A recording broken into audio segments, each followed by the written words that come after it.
And welcome back Big arms. We're on. We're doing big We're on. arms. We're on. to the Wednesday Club. Big arms. Big arms. Wednesday arms. Wednesday I don't know. My Wednesday name is Amy arms. Dallen. I'm Taliesin Jaffe. My name is Matthew Key. And if you are absolutely brand new to comics, have you come to the right place?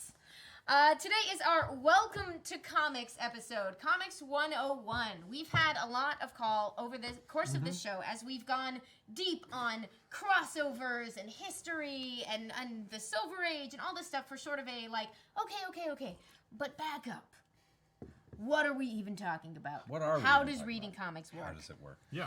How does it work? How does it work? I'm panicking, Amy. I'm panicking. Words? Don't panic. Pictures? Large, Don't panic. friendly letters. I'm panicking. We were specifically requested. Thank you. It looks amazing. This is I love. Oh.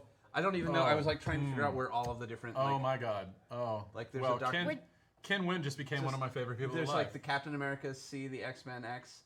There's so much happening. The little curvy eye. I love it. The Eye of Agamotto. We got the X-Men. Yeah. It's But if lovely. you have no idea that what House any of of that is, Mystery M? that's fine too. Because today is about Now starting I'm at playing the the game, beginning. So we have framed up, this Sorry, was our Amy. recommended reading for today, and it is much more advanced than the stuff we're talking about, but we also love to shout it out because it's just... It is the book. It is the book. The book was written on comics by Scott McCloud in the early 1990s. And he sort of, before it, had pretty much only been this, which is an incredible reference by a classic comic book artist and writer named Will Eisner. But it's designed sort of, it's a very, like, it's a technical manual for people who want to make and understand comics, and is written as a textbook with a lot of example pictures, where Scott McCloud was like, you know what I'm going to do? I'm going to talk about comics with a comic. And it is literally a comic book introduction to the concept of comics. And this, for those who caught last week's show, I was really amazed by this because I went back to reread this, having owned it obviously a long time. And I had never noticed just how well constructed it is. The opening section Yeah. of this. The opening of Scott I'll pull that McCloud's when you do Understanding that. Comics consists of 2 pages where we start investigating our subject and one closing panel called This is Where Our Journey Begins. And then, boom. And begin it does. With this, which is sort of a perfect image to start us out, the world of comics is a huge and varied one. Our definition must encompass all these types. And this is where Scott McCloud starts to break down the idea of what do we mean when we say comics. So there we go. What do we mean when we say comics, guys? What's a comic? A Marvel book. Oh, Sorry. It's a okay. DC book. oh. Taliesin's wrong.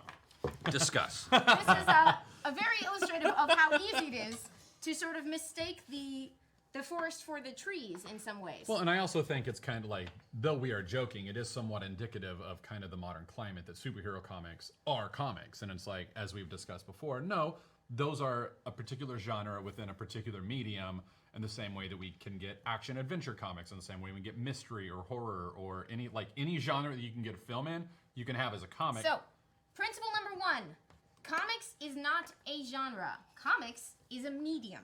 It is a way of telling stories or doing non-narrative art pieces. Mostly narrative. That's getting into that definition. We can say mostly narrative. Yeah. I think that's fair. Another term for comics, one that's grown in currency recently, is sequential art. And this is the idea that it is art that tells a story laid out over space, which is a pretty convenient definition. I also was brainstorming around for the essence of comics. It was like, whether it's Peanuts or Penny Arcade, Persepolis, Punisher, or Pokemon. Wow, alliteration all the same. Yeah. Pretty Those poignant. are all Wow, comics. well done. Well done. Toast the coffee. Comics have a long history. Any story that you tell laid out with pictures that pass over time essentially is a forerunner to what we now know as sequential art. There's some great stuff on this in the early McCloud where he's going into South American tapestries and French tapestries, the Bayeux tapestry particularly. And like Egyptian hieroglyphs and such. And looking at them and the ways that they tell stories using pictures across space. Such as? Visual aid. Ba-dum-bum. That's at the beginning of the book, just saying, hey, comics have been around for longer than anyone really says. But they got much, much easier once we invented printing, once printing got cheap, and once especially disposable paper newspapers came around, and people started doing Sunday funnies, which, of course, comic strips are one of the earliest and best known forms of comics. This is why things like Peanuts and Foxtrot and Family Circus are all comics. I'll even go so further back. One of my favorite classic comic strips would be Little Nemo in Slumberland. Yes. Which is, Wow. I was actually reaching for one of those for an example of layout. Oh, layout. But, We'll go I there. couldn't find it, so... Yeah, I'll no, just well, which describe was it. originally Little Nemo is the adventures of a boy who dreams, and sort of when he dreams, he goes to an Oz-like fairyland where he has powers and meets magical creatures. It's very Wizard of Oz with like a little boy in his pajamas, and it was originally published in the 19th. It's been published since the 19th century in a magazine called Punch. Was, I believe, its original home. I am pulling this out of my brain. I did not actually look this up this week. I'm just remembering this. I did not know it Could be originated in iffy. Punch, but it sounds legit. Punch magazine was like one of the great illustrated collection magazines for the. There we go. Thank you. There's a Little Nemo right there. Excellent. Leave it to Zach. And it Winsor McKay is the writer-artist of this strip. It is one of the most famous, early, most creative comics. It established a lot of the crazy ideas that other people would try to follow up on, which one of the interesting things to look at, especially in Western comics, is you can often trace who was the first person to sort of like, this person had the idea of sound effects. This person had the idea of this kind of panel transition. and it, especially for newspapers and periodicals before the invention of the camera, the illustration was such a serious part of how any story would get told. Any story, even British newspapers, if you go back to any of the early 19th century British newspapers, it's all sketch. It's all drawings of people, drawings of things that happened. Someone's imagination of how There's a crime went down. a lot of engraving and a lot of cartooning that's sort of just a normal part of the publishing process. And even in Japan, in like feudal era of Japan, one of the ways that you would spread news is people would draw sequential art of like things that were interesting that were happening and move that sequential art as like a actual document through the country. It was small enough that you could do that. This is nothing new, but I'm sorry, I've taken mine. No, this is perfect. There's mine. No, I got nothing to add. That's to all it. I got. There are many sort of global sources and inventions of this idea of telling stories, usually with a combination of words and pictures, not always, but to use that to tell a story over space, which, as you pointed out last time, and as McLeod makes the point of early on, differs from something like animation and film because they tell stories over time. They replace the image with a new one, whereas images in comics and other what was originally print media but is visually laid out, they occupy relative space. And so the two differences there are like telling a story with space rather than time, and that they fall in the line of books rather than movies because you control the flow of information. Can I throw this bug into your bed? Yeah. That we now are getting things like Marvel's Infinite Comics. Oh yeah.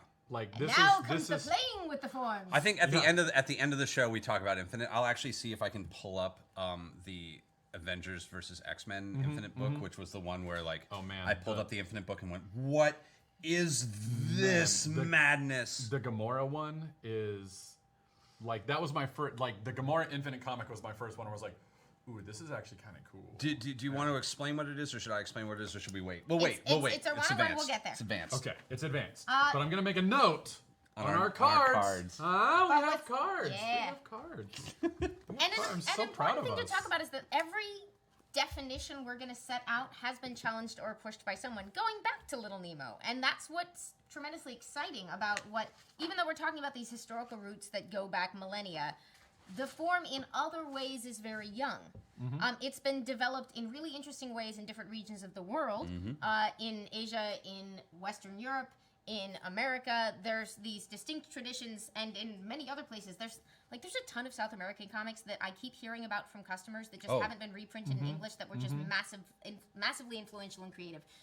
More global reprinting. But we will tend to focus in on different traditions. We just don't want to lose sight of the fact that we're working in this broader context, that everyone is experimenting and rubbing off on each other over time, especially over the course of the 20th century. Yeah, and it's very much like talking about what is painting at that point, where while we may start with that definition of painting is a two-dimensional image on a surface, then you can start talking about a Van Gogh painting where it's all actually three-dimensional texture, which is now getting involved. There's always a push to the medium, and so any attempt to define it is always going to have outliers, but this is going to be not about the outliers. So I know you guys in the chat will be like, what about this book? I'm like, yes, we know. We know. And soon you will too. And the goal here is, if you in the chat, many of you already know this, but part of the deal here is that comics have earned a reputation for being a little bit difficult to get into. And there are really good reasons that people have those worries about it. But we are here to smash those worries, to smash those ideas, because as the lovely makers of the shirt point out, comics are for everybody. Even if you don't think you're already a comics fan, there's a chance that there's a bunch of comics you already love that you may have just forgotten to think of. There are folks who forget that, like, oh, Saga counts. Oh, Fun Home counts. But that's because so many people, again, like think, oh, comics are for superheroes. Like, this Saga is just a sci-fi with pictures. And it's like, no, that's a comic. Yeah. It's told visually in narrative sequential panels. Heathcliff counts. For Heathcliff God's counts. sakes. Marmaduke counts. So not Marmaduke only totally is there counts. a good chance you are already a comic book fan, but if you are a comics fan... Marmaduke's not an outlier, but yeah, carry on. Sorry. So I do have a question, though. But if you are, what I was just meaning to say is, if you're in chat right now and you already know all this, your mission is to be that welcoming voice for everyone else when they have questions. Because comics is still a tiny industry and a tiny group of readers compared to how many people we could have enjoying all of this stuff all of the time. So help us. Be part of our army. Thank you. Help us spread the good news of comics. But in a not creepy way, but yes. Essentially that, yes. I had to say it that way because I was in seminary. Yeah. The Greek word for gospel, by the way, I believe is euangelion. Means the good news. Evangelion. Ah, nice. Family book. Circus. Is that a comic? Okay. Because Family Circus is typically One panel with like some nonsense that happens in it, and that's it. Like every once in a while there'll be something sequential. So the question, as innocuous as it may seem and kind of jokey, can you have a comic when it's not sequential art? I actually have a response if you don't. Okay, what's your? Because I was thinking, because you brought up Marmaduke, and I'm like, Marmaduke's one of those weird outliers, which is there is a form of comic that is a single picture and usually a caption. It's a picture and caption, which is a cartoon, technically not a comic, but which is why they don't call it a comic strip, because the strip is the series of them. So there's no time passing in that. I consider that to be kind of a form of almost like a Zen koan. It's one of those. It's like a momentary gong hitting, and it's just supposed to be this idea that resonates.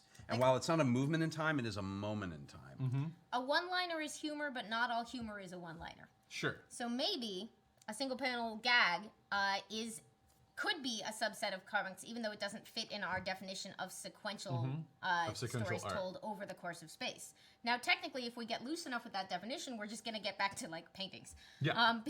And so everything is comics, literally everything in the world. The Mona Lisa, a comic. Comics. The internet, very dull one. Comics. Gravity, comics. But yeah, it's one of those outliers where the rules have definitely shifted a bit, but only because, and it gets grouped because of it. It's one of those, it's art, there's always going to be outliers, and that's one of my favorite, is the single panel. Yeah, absolutely. Oh, I love those. And I didn't mean, again, it sounds like a joke, like, what about Family Circus, But you guys? Really, but it tests our definition. It does yeah. test talk the about definition, this. exactly. Yeah, we're nerds. That's what we do. So We test the definitions. I'm so excited with where we're going Other now. question is about like formats and speaking of single panel comics, when we say comics, like some people ask, is this comics? That looks like a book. And my answer, yes. Yeah. This is a trade paperback collection with a bunch of comics in it. Everything you see is comics because, as previously established, everything in the universe is comics. But also, more specifically, all of this is comics. Because comics is the stuff happening in here. And whether it's published in an issue, this is what we call an issue. This is one single issue comic. Originally sold for $6.95 because it's an indie, and indies tend to be expensive. It contains a small-ish number of pages, usually between 15 and 40, depending on the comic. This is a collection, like a trade paperback collection? This is a trade paperback collection. It contains several issues. Issues can have different frequencies of publication. They are often easiest to think of as episodes of a TV show. And this applies, sorry, I did this out of order. This applies primarily to the modern American comic book publishing industry. That is the one still dealing with what we think of as single issues. In Europe, it's much more common to have stories come out in an all-at-once chunk. I'll do Japan after this one. Yeah. I was going to bring an example of a giant digest, and then That's I forgot. fine. I'll bring one next week. So this, although hilariously it has a sequel, so technically it was 2 chunks, is a really wonderful comic published out of France about Marjan Satrapi's childhood in Iran during the revolution. You may have seen or run into it because it was adapted into a film which won a prize at Cannes. But it is a graphic novel autobiography. And in this case, we're using the term graphic novel to indicate that this is intended to be one story chunk. While smaller pieces of it may be published elsewhere, it is different from, say, Hawkeye, which was originally published as a series of independent issues, which were then collected together into this paperback collection. A single story Even though in they a were also serialized intended to. serialized story. There's stuff about Hawkeye that becomes before this, and there's stuff that's after it. It's a character in an adventure, in a series of adventures. Although this author has made sure to use the format he's going to be working in to his advantage by creating smaller arcs and self-contained effects that you get from reading this collection or from his particular run on Hawkeye. And it does seem that a lot of, at least American comics, especially with like Marvel and DC and probably even Image really, do that, where it's like, cool, we're going to do a 6-issue or 5-issue arc. We'll then put that into a trade paperback, and then we'll move on to the next story. Like with Doctor Strange, you get the Way of the Weird. This, in the year 2017, this is basically the dominant model for American comics now. Yeah. But it hasn't always been that way. It's not. There was a time when every issue was designed to stand alone. The byword was, every comic is someone's first. If you didn't explain who the people were and what was going on, you had failed at your job. And we joke about it now because you read old comics and they reintroduce the characters in every issue. But it had its advantages. It was more like watching an episode of CSI, where they will basically make sure you know what's going on. And it doesn't depend on you seeing 20 episodes before it comes. It's one of the reasons we kind of make fun of Claremont and his X-Men, because he was still introducing every single character at the beginning, but also trying to recap everything that happened. And it always resulted in like very bulky exposition. For people and your who are, mileage may vary because for some people it worked really, really well, but it also I'm not does complaining. read I as love dated it. in certain ways. It is the TV format that would be, if you can imagine every episode being a pilot.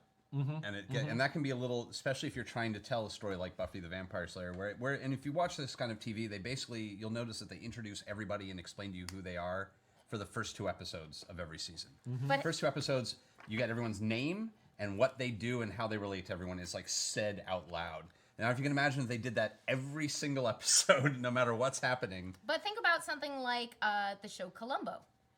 You don't need to have seen any other episode of Columbo to meet this detective and watch him solve a crime. They're not It was depending all on you having any standalone. previous knowledge, even though it obviously does work as like one dude's life over time. You know, he doesn't get killed off in one episode and then magically come back the next time. So they work as a long form, like internal continuity, if you will. But each one can be watched completely independently in basically any order. Yeah. I'll talk about Japanese, how they do in Japan So now. what's this? Since this is kind of one of my areas of vague expertise. here it is. You have a marking and I'm gonna give me some. I was just going to pick out a page to look at later when we're doing. This how is a to great read book, by the way. page. I love This book. So how they do it in Japan, what is most frequent is they have digests or collections that come out weekly. They have Shonen big Weekly phone book size things. with and phone I have book one at home paper. and I forgot it. With like really, really cheap paper, Really cheap paper. black and white, and it's a weekly, and you get about 7 to 10 pages. You don't get a lot, but you get 15 different books that are all, in theory, going to probably appeal to the same people. You get the boy. There's like comics for boys, comics for girls, comics for men, comics for women, comics for businessmen, and it's like it's thick. It's really, really thick, and it's weekly, and there's just these big tomes of cheap paper. And then once they have enough of a single issue to collect it, they get collected in what is usually a much smaller book than this. The original printing for something like this is bigger. Is like it's a little bit bigger of a book. In the weekly one, or In when the they weekly. collect it first? And then when they collect it, it's actually smaller. Tankobon. They're super. They go cute. about actually it's much smaller than this book. I'll bring one in, and they will just collect like about 2 months worth, and you'll get these single issues, collectible issues that people will get, mostly because there's not a lot of space in Japan. You can only have so much, and like there's just really not the room for all of this ridiculousness. And it's nice and it's compact, and you can bring it with you, and it's. A lot of people read on trains in Japan. This was like one of the big things. So you'll buy your 250-page book at the newsstand for the week, and this is just what you carry with you all week while you're on the subway or while you're waiting for And this, having we'll a drink. get into this next week, but one thing that we, as American comic book readers, one thing we envy about Japan's comic book industry is that a magical transformation happened in the late 50s, early 60s there that didn't quite happen here. While over here we had a moral panic about how comics would be bad for kids, and so they needed to be scrubbed to be kid-friendly. Somehow, that is not what happened in Japan. Went the other way. Japan was like, entirely. comics, anyone could read them.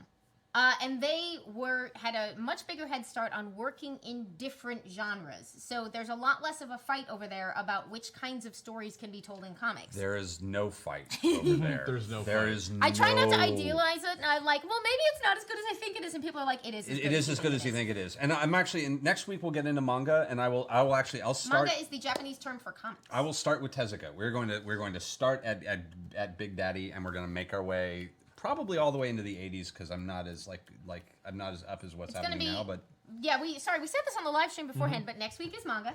next week is And manga. it's going to be basically history of manga part 1, essentially, because we're Yeah. just going to do sort of early-ish stuff. I'm cheating because I already kind of have a lecture that I give on this at convention, so I'm just going to be like stealing a lot from that. Amazing. God. Yeah, it's gonna be fun. I'm a big Tezuka fan. I'm a big Takahashi fan. It's gonna get So, real. question about the digest that you're talking about, because this is the first time I've ever heard that. I'll bring one in. It's great. So you get these digests. Would that be the same thing as like Marvel or DC, like putting 10 pages of every single one of their stories into one digest? Is it like per publisher? Like, how do you? Is it a Reader's Digest but for comics? So it's like all these independent artists all submitting their work to one publisher? No, like, it's actually, that's a good question. While they will vary a bit, it's pretty much you get licensed to do this, and you're expected to make your 10 pages be a 10-page. It feels very much a little bit like someone took the weekly strips that you get in the newspaper, especially if you've ever seen like The Amazing Spider-Man, the weekly strip, where 3 panels of Spider-Man, 4 panels of Spider-Man a day is kind of how you deal. But they're doing the 10-page version of that, of 10 pages forward in a story every week. It creates kind of a staccato, interesting, and we'll talk about how, once everyone understands how panel speed works. Yeah. We'll talk about panel speed work now. I can talk about panel speed work next week because we're going to cover do it. we want to talk about panel speed now? Is Well- that a segue? Well, What I was else just do you gonna talk I was just gonna finish this just because you said it was a good question, but like it's really designed more to be like your serials that you would watch before a film. It's very much 10 pages of the stories you're gonna read, and there'll be a new one in there every now and then. But getting into those big phone books is a task, and once you're producing that 7 to 10 pages, I'll find out what the actual page count is. That's kind of what you do. There's a lot of cigarette smoking amongst comic book writers in Japan, and also artists and writers are the same person in Japan. Very rarely will you have 2 people. It's much more It's common. one yeah, yeah. person. Long runs are more common, and writer-artists are more common. Decade-long runs.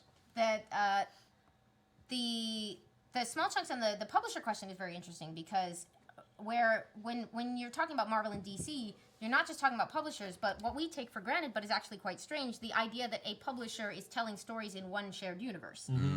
And Shonen Jump, for instance, which is one of the like classic anthology Boy format books. like comics, manga publishers, or like that's the magazine.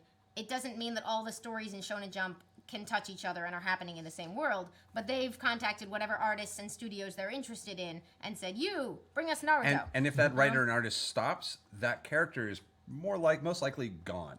Like it's not that Shonen owns the character and is going to keep publishing it. It happens every now and then, but it's very rare. It's when So does when that the mean story's like done, it's done. I mean, we'll talk about it next week. Yeah, Never next mind. week. Yeah, That's yeah. a lot. Next week. That's a lot.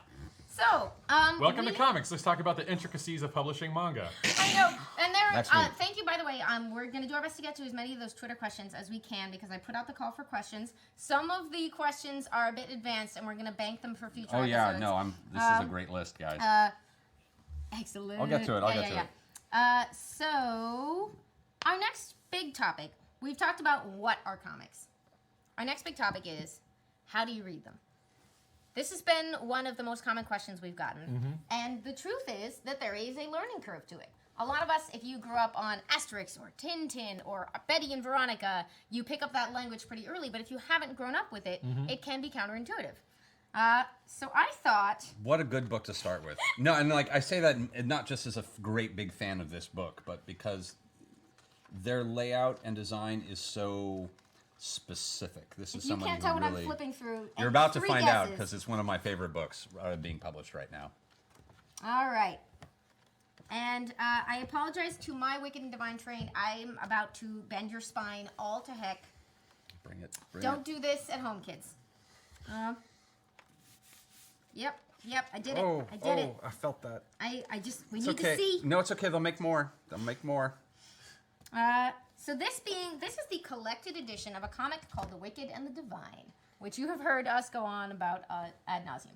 And again, I want to point out, like, this means, like, collected edition is, there were individual issues, there were 6 individual issues. 5 that were then put into one. But for So- 5 months, you got There were Wicked 5 and Divine of number these. 1, Wicked and Divine number 2, number 3, number 4, number 5. There were 5 of these that had content. I should have brought the single issue to compare. No, I totally forgot. There were 5 of these with comics and a letters column in back and various other, an individual cover for it. And they took 5 of them and they made a paperback bound edition that you can put on your bookshelf. And it is referred to, just so you know how to recognize one, it's got a spine and it says The Wicked and the Divine. And there's a little 1 at the bottom to tell you this is where to start. I love it when they put numbers. They don't Yeah, always that put does help. numbers, but man, I love it when they put numbers. That's actually it's a philosophical debate. Do the Yes. numbers turn people on or turn people off? I'm pro numbers. I'm pro numbers. I also am pro numbers. This is Kinda. so the Wicked and Divine. They've also written the Faust Act because they gave an individual title to this collection. And it but- seems like that's become almost the norm as well. Like, whereas, like, I'll have people ask me, like, hey, what Doctor Strange story should I read? It's so easy to say, oh, read The Oath.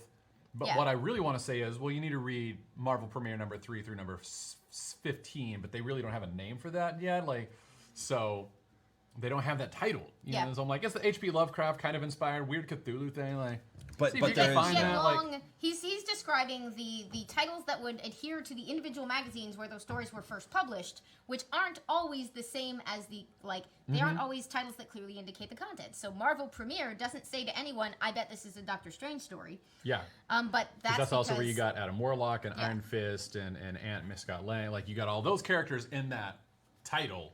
So So let's Oh. practice reading. Yes, let's practice reading this is with gonna one of my be favorite books. We're Yeah. practicing our Here, I physical can hold it interface while here. you talk if you want. I can Well, hold I'm and gonna flip. point. Oh, you're gonna point. All Ideally, right. 'cause I will this hold is- while you point. This is gonna be great. This is, guys, and there's nothing, like, have no fear if this is new stuff for you. I know for a lot of you it isn't. But this is the cover to issue 1, essentially. They've reproduced it without the text that would normally say The Wicked and the Divine, issue 1, and it would have the month, and it would have the, I should have brought more normal comics. Here, I've got a Killjoys over here. Thank you. right I'm going there. to show a cover. Oh, I've actually, also this is got- Mosaic, which is dying. Hold on. There. It's. Oh wait, hold on. Here's. Do you have anything? One sec. I've gotten distracted by Here we go. how to There read a you go. cover. So, for instance, this book is called The True Lives of the Fabulous Killjoys. This is the title. This is the publisher. They've got a little bug in the corner for Dark Horse Comics.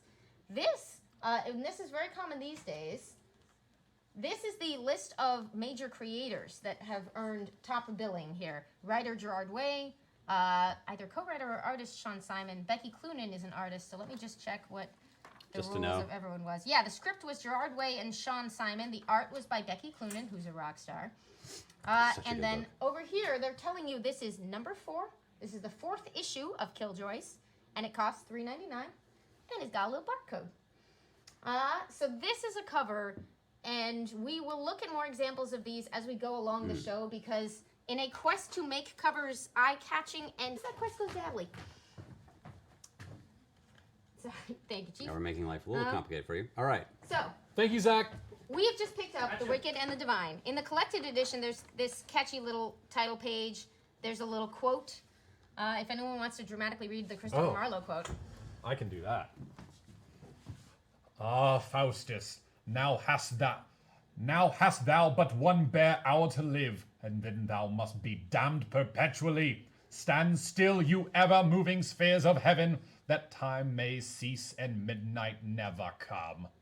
Then also, boom, boom, boom, boom. As famously uttered by the Venga Boys in Boom Boom Boom Boom, the Party Album. These two quotes are essentially the essence of this book. Essentially the essence of. I did not just say that. So those were just your appetite winners. I went backwards. And we should mention that not every comic is going to have like quotes at the beginning, stuff like that. That's an artistic flourish, you know. Here we go. So, The Wicked and the Divine begins with one page with a number of symbols on it. It says, once again, 31 December 1923. This comic is British, so they do their dates all funky. And it is written by Kieran Gillen, and the art is by Jamie McKelvey. The colors, I think, are Matt Wilson. You're going to make me Just flip gonna. again? Yeah, Sorry, Wilson. Yep, Matt Wilson. This page, the reading order is pretty simple. This is what is called a splash page. There are no individual divisions of story on this page. They want to make a big impression on you, which I would say they're probably doing. There's also one other thing happening in this page. Oh, you go ahead if you're going to cover it. Well, if I don't cover it, jump in. All right. The other thing that's on this page, there's an image. There's something we're seeing, and there's something we're hearing. Now, the reason that we know that we're hearing somebody in the room is because there's a tag on that bubble. That bubble has... This is what's called a speech bubble. And this tag normally points to whoever is speaking, but in this case, it is pointing at the edge of this huge page. Because this itself is a close-up, and the artist wants you to focus on this image instead of the rest of the room out here. The other interesting thing that's happened is sometimes when people are speaking, it's in a box and not in a bubble. And often that has something to do with... Often that is designed to give you a sense that they're not necessarily in the room that you're looking at. That you're hearing kind of a voiceover. Yep, so that something here's is a page happening. of Persepolis. In Moscow, it begins, so my father was not a hero. This is the author talking to us. This is a caption box.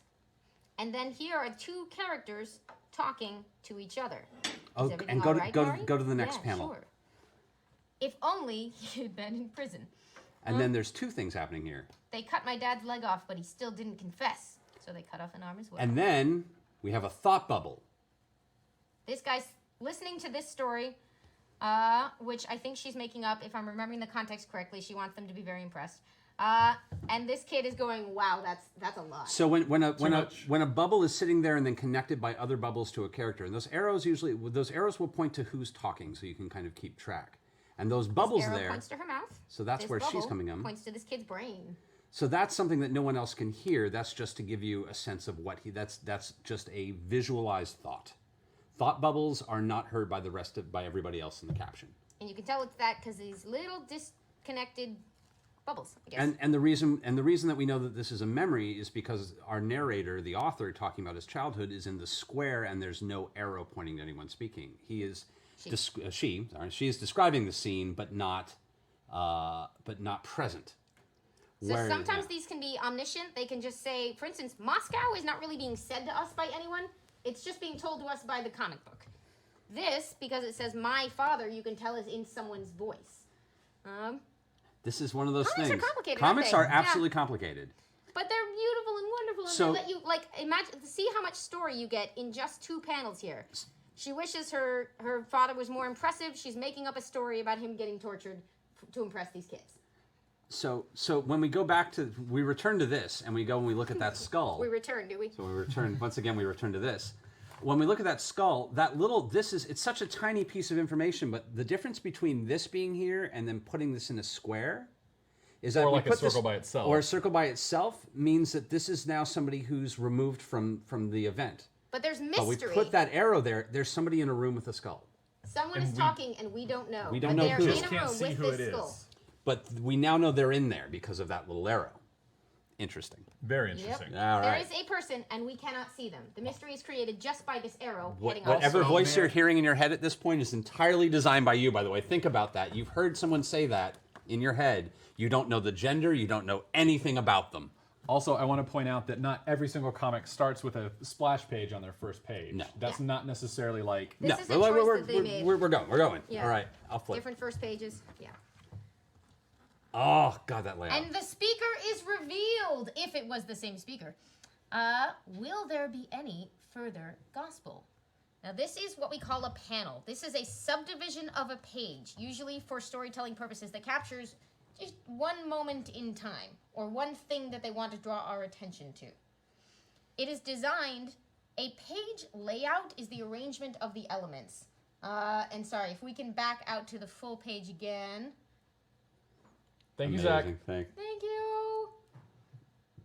What we are looking at here is a page subdivided into one dominant top half panel and 4 panels down here, which take our attention around this room to 4 individuals that we see at this table. None of whom is saying anything because this question is not being answered. And I'm going to point this out, which is interesting, is there's a lot of different ways to do layout, and one of the most important things, or I believe we call them the gutters, which is the space between the panels, all these little white lines at the moment. And they could have done, there's a lot of different ways that you can show a room with a table and 4 people sitting at it. We showed, gutters tend to indicate, and not always, but because your brain goes one panel at a time, there's a little time that passes each time. Your focus is being pulled each time you move. So not only are we getting the table and 4 people sitting at it, we're getting a table, 1 person, 2nd person, 3rd person, 4th person. We're also indicating that no one's talking. There's time passing and no one's moving and no one's talking. This is not just a room with people. This is a room with people that no one said anything since. In which a silence is occurring over time. Because the panels are moving us through time. There's almost like a sense of like, she says this and then it's tick, tick, tick, tick, tick. Then it comes back to her. And Jamie McKelvey has partially done this by using the eyes of the characters to guide us to each other, so you can see that they are sharing this moment as they go. And up to the top of the next page. Where we have a speaker once again. And you can see this is a much closer up, it's a close-up panel as compared to this, which is as compared to the panel we just left, which was the full figure taking up a small portion of the real estate. So this is about shot selection, something that comics share with film and other sort of presentational media, but that works a little bit different in comics. In a lot of ways, like a comic book is sort of like an animatic, or what's the other? Not an animatic, but Or a like storyboard. Storyboard. There's a lot of similarities between storyboards and comic art in a lot of ways. Yeah, there's. I'll get to. Oh yeah, I have a thing I'll get to later. There's a thing I'll get to. Important similarities and important differences. I may have forgotten to mention this, but in general, when you're reading a Western comic, you go left to right, top to bottom. So when we looked at these 2 pages, we immediately knew that this big panel on the top left gets our attention first. It is both on the top and on the left. Once we've proceeded past that one, we read the left side first and then the right side, unless the pages clearly indicate to do something else, which we will get to in a bit. These pages are separate. You can tell by the gutter right here. Big gutter across the page. And then you go left to right. There's no conflict of up and down within these panels. So you know to go 1, 2, 3, 4. And just to make sure to reiterate, in the panel itself, you also go left or right. So if there were multiple panels down here, you know, in multiple speech bubbles, it'd be like. Oh yeah, well, we're gonna have an example. God, this book does everything. Oh. I was like, do we need another? No, it's Wicked and Divine. They do everything. So, hateful that way. Oh, thank you. After this silence, which they've established by repeating these, you got it? Thank you. by looking at these different objects with time passing, we land back on this person who we've now begun to gather must be our narrator so far, right? We've made our guess that was probably who was talking on page 1. And she says, "Then I'll go. Once again, it's been a pleasure. I love you. I love you all." This is a close-up. "I'll miss you. Table." So, now, anyone want to talk about this page? What's happening on, for instance, these 2 panels? What well, are we saying she's saying I love you all, and we're focusing on a skull, and I think that right there, much like you mentioned storyboard, and it's important to note that like especially early filmmakers, a lot of early filmmakers learned their craft from comics. Like comics were a big influence on how film tells story, and still are. It's the reason we storyboard movies, and the camera, our eye is being pulled to this skull for a brilliant reason right here, is to make sure that you know that she's not just talking to the people in the room, she's talking to those that are obviously gone from the room. We're making sure that the room is being addressed, not only the living people in it, but the dead. And there's no other way to do that. Or you can also read it just as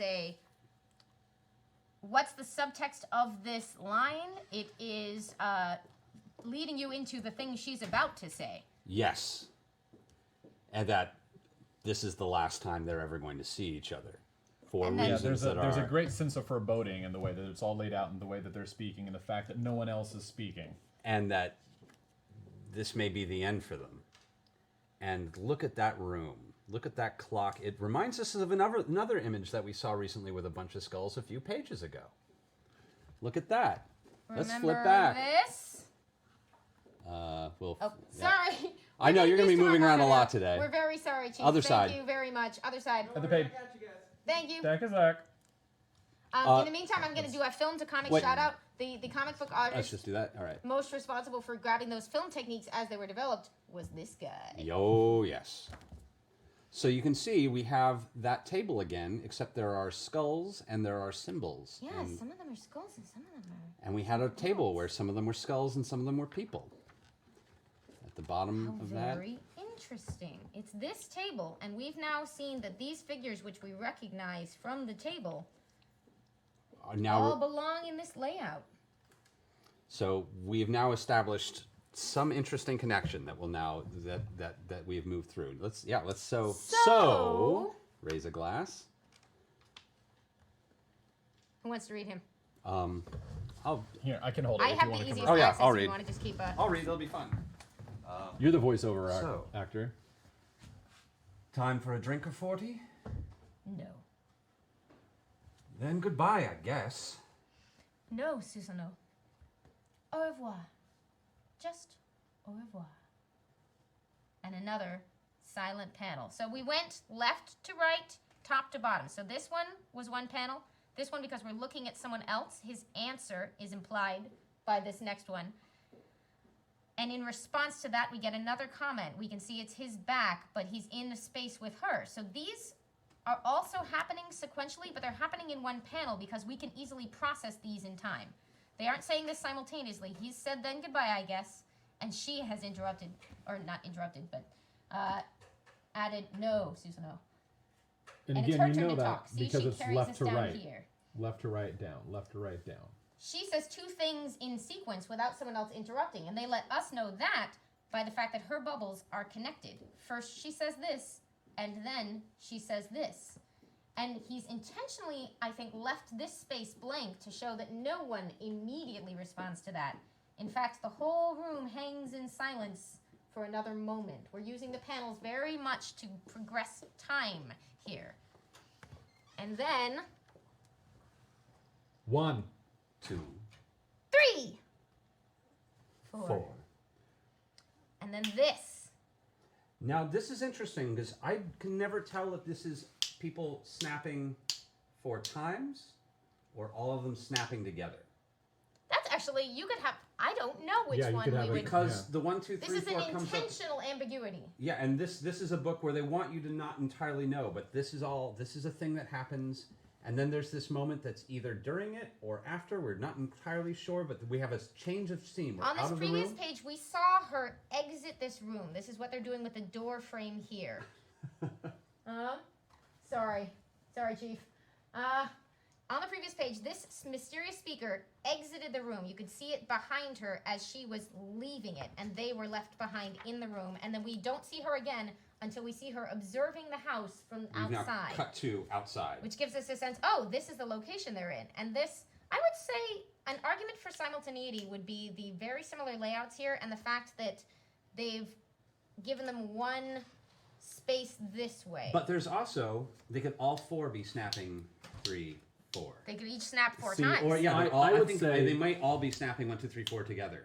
This might be the group. I doing would it say together. that because we we've need got, a Gillen McKelvey ruling on I this. know. I'm so. I would say that since there's gutters here, it's individual moments in time. Otherwise, you could make an argument for one entire panel where they're all snapping at once. Or maybe But on a they've weird been level it's deliberately both. laid out to have the exact same layout, which could be intended to tell us that they're simultaneous. So one of the things that comics does really well is it creates these chronological ambiguities. Yeah.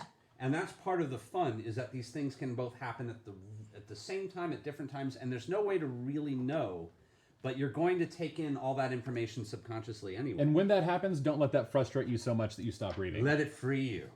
So click, click, click, click, cut to exterior, A moment of silence and... the other page. Oh, no. Explosion. Sorry. Can we just do the page turn, full page turn?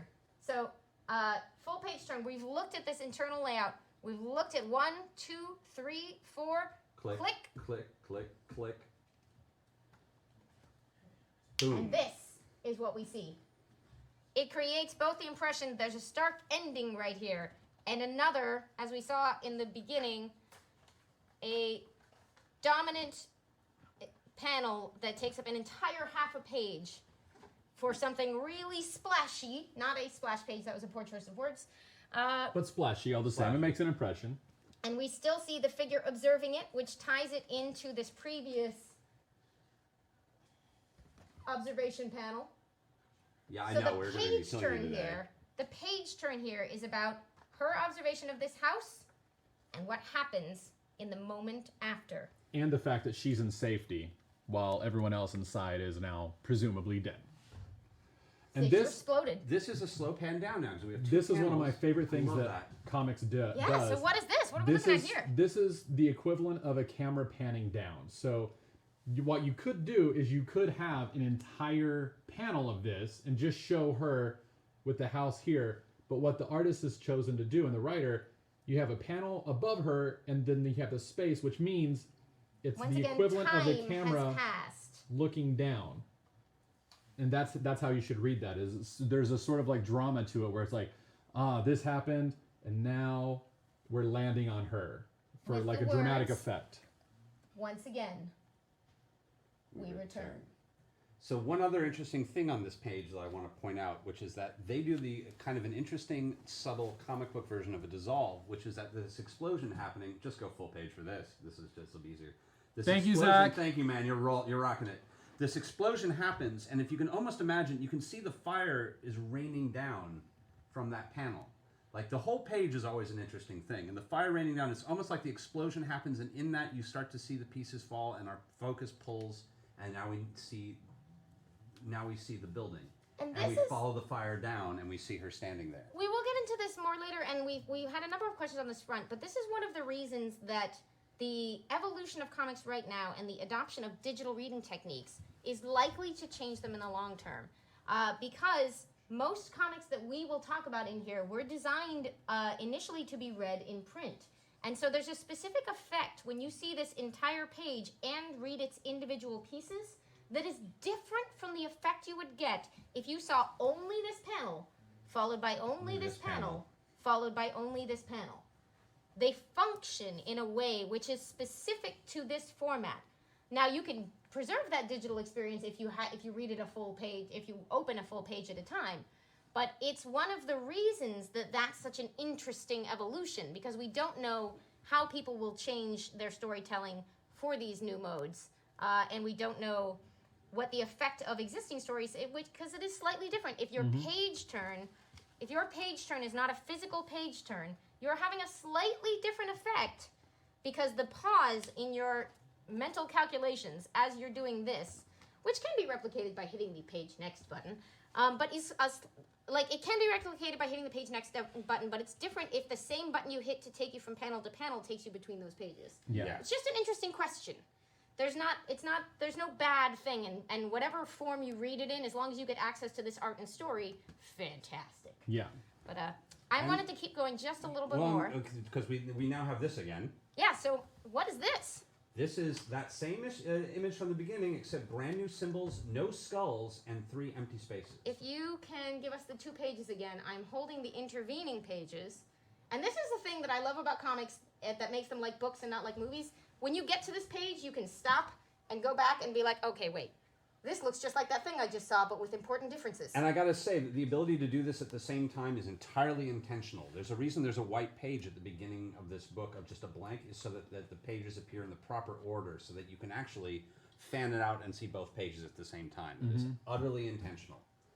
Look But again, at that. any form you can get access to it, and it is great. And we have a new date. Yeah. New title, new date. So it's helping us to decode this information by saying we don't know what these dates mean, but we know that we should compare them. That there should be something about 31 December 1923 and 1st January 2014 And that boy, sets us thinking. And that 1, 2, 3, 4. Didn't we just apparently hear a that thing. somewhere? We just heard it. And we just saw it in the 1, 2, 3, 4 snaps. Which is why I think the snaps are also 1, 2, 3, 4. I still think it was one snap. No, it's No, we gotta find different out. times. It's so fascinating, isn't it? Or maybe There's- they each had to do it one at a time for it to happen. Yeah, click, click, Okay, click, anyway, click. It's our, so fun. our debate goes on. But we have a new batch of symbols, a new circle, and a new layout. Wait, give us the 2 pages. Just Yeah, always just start 2. by giving us the 2 pages. Thank you, Zach. Thanks, man. I'm excited, and that's why I sound angry. I'm sorry. No, you're good. You're good. So we start with, this one is very interesting because it is obviously designed to work as 2 pages, but he knows that you won't know exactly how to read this, so look what helpful aids we have. Click, click, click. What are we looking at here? Is this a speech bubble? Who's saying broccoli? It took me a second to say broccoli, South London. Apparently the book is saying it. Not a person, but the book. It's this nice square that's just telling you where you are. It's the practically There is text a on screen. caption box. It's the equivalent We can start also of zooming in like now. Thank you, Zach. Sorry. it's kind of the equivalent of like sort of a like in the Captain America Civil War when it's like Brooklyn. Yep. It's that same exact thing. No one is One saying reason we all this. got so excited when they kept doing that in that because Yeah. it felt like comics. And Yeah. you can see the font is very clean. The It's font quite is sharp. different from the font that we just saw when people were talking. Well, we're about to see people talk also, so that'll help. Yep. Well, we're but about this to see a page is all- narrator. So what's very interesting is that they are now using different visual elements of text to tell us different things. This is information. Sorry. Poor- This Poor is Zach. information. 1, 2, 3, 4, 1st January 2014. This down here was speech by this character. This up here in the all caps and the very thin letters is apparently how they're going to do things like give us location information. Broccoli, South London. And then this is a new font. What's this mean? What's this thing? Who's talking? Is the house talking? Are the cars talking? We don't know, but there's a voiceover. We have a voiceover. It's not that I'm afraid my parents wouldn't approve. Left or right? I'm afraid they would. So that's already an intriguing beginning. Whoever's talking right now, they have parents, and they have some complicated feelings about those parents. Next panel. I want this to be all mine. And this is where we maybe begin to form our guess about who exactly is saying I and my parent in these little boxes. Now they've given it rounded edges, which is a way that they're telling us also that these are thoughts. It's a little bit similar to the thought bubble that we saw in Persepolis. So 1, these 2 ideas. And then the and number again, we also don't 2. have the trail connecting to her mouth, which is why we know it's a voiceover. But since it's using first person, we can also ascertain that it's Start to voiceover. assume that it's and Yeah. start Yeah. to assume it's her. Because- it may turn out not because- to be, but Right, but we start to form our guesses as to who is talking and why. And a It would- smart writer is always using that to their advantage. Because it It's would a guess. otherwise say she's afraid instead of Yeah. I'm afraid. Yep. So moving down. So we've gone left to right, top to bottom. Left to right, top to bottom. number and to 2. the bottom. Now it's a name we haven't heard. Amaterasu's only been around for a couple of weeks. Amaterasu. How many of these girls have even seen her? Ooh. Oh. So now we've got other characters and a named character. So this is, if we're following this jacket person, they've just arrived in a space. A bathroom. Looks like a bathroom, see the sinks? With other people. Yet, here we are. Top of the next page. This is a close-up. What are we seeing here? Oh, we're not there yet. There we go. there we go. Oh, sorry. Yeah. Top of the next page. It's a close-up of something. Looks like it might be like a makeup bag with a wig in it or something. 3. Next thought. The eyeliner, another line in the sand. Down? Yep. Oh, we can just do that one. Once again, I these are step going over. Okay. That'll be easier, so we're not Yeah. moving around. The eyeliner, another line in the sand. Once again, I step over. Less and less of me ever returns. Good. The stranger in the mirror looks back. I wish I was her. Down She one looks more. like a god. Now we're pretty sure that this is her, right? Because her actions are tracking this. We have a pretty good guess that the girl in the with the brown hair and the green jacket has just transformed herself before our eyes into this girl. With we can see the makeup right here, the hint of what has happened in between these two panels. She put the wig on. She put the makeup on. We had already seen a hint of other girls doing the same process, and we've hit number 4. She looks like a god. Beat. Almost. These 2 pages, which I just talked through endlessly, are 2 of my favorite pages because they form one monologue. Normally not interrupted by someone describing everything. Very sorry to your reading rhythm. But they carry you meet a person and you come to know a lot about her in the space of 2 apparently simple pages where she's just talking in her head about her own feelings and looking at herself. 8 panels and 4 numbers. Whew! And yeah, full disclosure, which is maybe too personal, like the first time I dyed my hair any color, this ran through my head. Another line in the sand. Yeah, I feel ya. And we have a page turn. What is this? This is the reason that I requested 2 pages every time we turn a page. Because every once in a while, you get one of these. You get a giant What's full this page. called? This is a splash, correct? Yeah, it's this a is double page splash or a Double 2-page page splash. If you have one, my it's a brain on it. splash. If you have 2, it's a 2-page or a double page. I mean, obviously, you can. Now, there's a figure lot out of good why. things that are happening here. They're careful not to put anything important on the crease, but to definitely make you understand that it's one piece of art. So you can see a lot of cues that are telling you, this time, treat these 2 pages like one. And those cues are that the lines start over here and they extend over here. Her skirt billows back across both. There are all these small ways that the artist has to let us know, this time, it's one giant panel across 2 pages. One might say a super panel. Sure, Sure. I like it. Super panel. Super panel. Super panel. Hey, there's our girl. Yeah, Look at her. There she is, right in the crowd. she has made it right from her uncertainty to some kind of new attitude. She's standing out from the people around her. She's colored more brightly. And by this time, we know that this is the face we associate with these little guys. With that voice. Saying, she's just 17. No one believes it. She's not 17. She's immortal. And this is close to the center of the page, which is where your eye sort of immediately can assume. But she's a little bit off-centered, too. She's centered on this page, but she's off-centered in the entire composition, because this composition is about her regarding her. Who we might guess, because we got a name on the previous page, is this Amaterasu? Amaterasu. And it's almost like a very worshipful. I would Yeah. say so. That we've got this big, bright, glowing thing, and you can also see a couple of the other people in the audience have done the similarly colored hair and makeup. It's a follow-up of what we saw with the other girls getting ready in the bathroom. Even though hers is similar but different. She's the one who has taken the idea and slightly morphed it. She is not doing the blue. She's not doing the blue that the other girls have been doing. It's a purple. That might be important later, but not in this issue. In this setting, it looks, it looks like a stage. It looks like a stage with lights. So what we get See a now bar is the back there? idea that she snuck out to see some kind of gig. She's in the bathroom getting ready, and this person's on stage.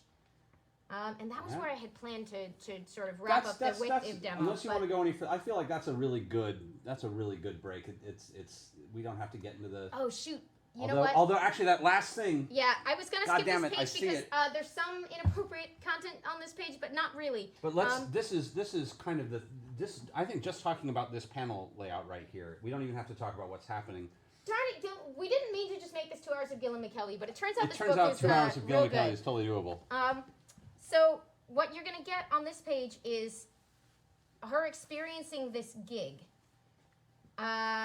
do we have time to do this? We don't even let's just talk about what happens here, because this panel, I mean, like, we don't even have to talk about the story. We can just talk about this bottom But you panel can right see here. at a glance what is happening. That this character we've been following is at this sort of what looks like a musical gig with this almost divine performer, and you get a panel on the bottom of the first page where we get her eyes very intensely. And that's sort of the moment of contact. And so we come back to the effect on our girl, who is once again centered in the top panel here. We go left, right. We see people We have a fainting moment around her. of contact. People are losing it. And then Infinity passes. A moment of hubris. I want everything you have. And then I'm gone. And Best she gig faints. ever, FYI. And what's happening? What are these? Look at these tiny there's nothing even happening at these bottom panels. We're going down there. Bottom panels. Okay, right. There we go. No, we're good. Okay. And you can see the panels are actually using this to kind of bring us out of consciousness. This is they're getting smaller and smaller and smaller. She's left the panel at this point. She's fainted out of it. And then there's just no... So this is a collaboration between Jamie McKelvey drawing it and Matt Wilson doing the colors, where you can see as her experience is changing, the colors are changing in this way that almost represents your vision going strange as you are kind of passing out. As she's literally falling out of the panel and they are getting smaller and smaller, those chunks of time are becoming less coherent because your experience of events that's been in her head this whole time is going absolutely away until you wake up. Until she wakes up somewhere else. In a dramatically different color scheme, in an obviously different room, without her wig on, everything has changed. In She this still has her makeup on, though, right? white. Still makeup sorry, and without no her wig. wig. No wig, That's what yeah. I meant to say. Thank you. And we meet a new character that we Saw on the cover, but we'll get to later. Yep. So yeah. Yeah, welcome to panel design. And the thing is there's no end to how panel design works. Panels move you through time in interesting ways. People get Or through ideas. or through ideas. They get so creative with how panels work. Hi, we actually should probably take some questions. Yeah. I'm gonna very quickly, yeah. just because we wanted to cover it a little Wrap bit. it, yeah. That was a good example of standard panel designs. If you want to do it with Japanese comics, you do the same thing but backwards. Oh, yes. So we will briefly go over this, and we'll cover it a bit more next week. But where in the comics we just read, you would have started here, gone here, and here. You just do the same thing but backwards. You go here to here to here. Actually, sorry. It can be very Yeah. disconcerting. It's basically left-handed comic books. Yeah. Okay. Sorry. Yes. I swear. I've Welcome to done Manga.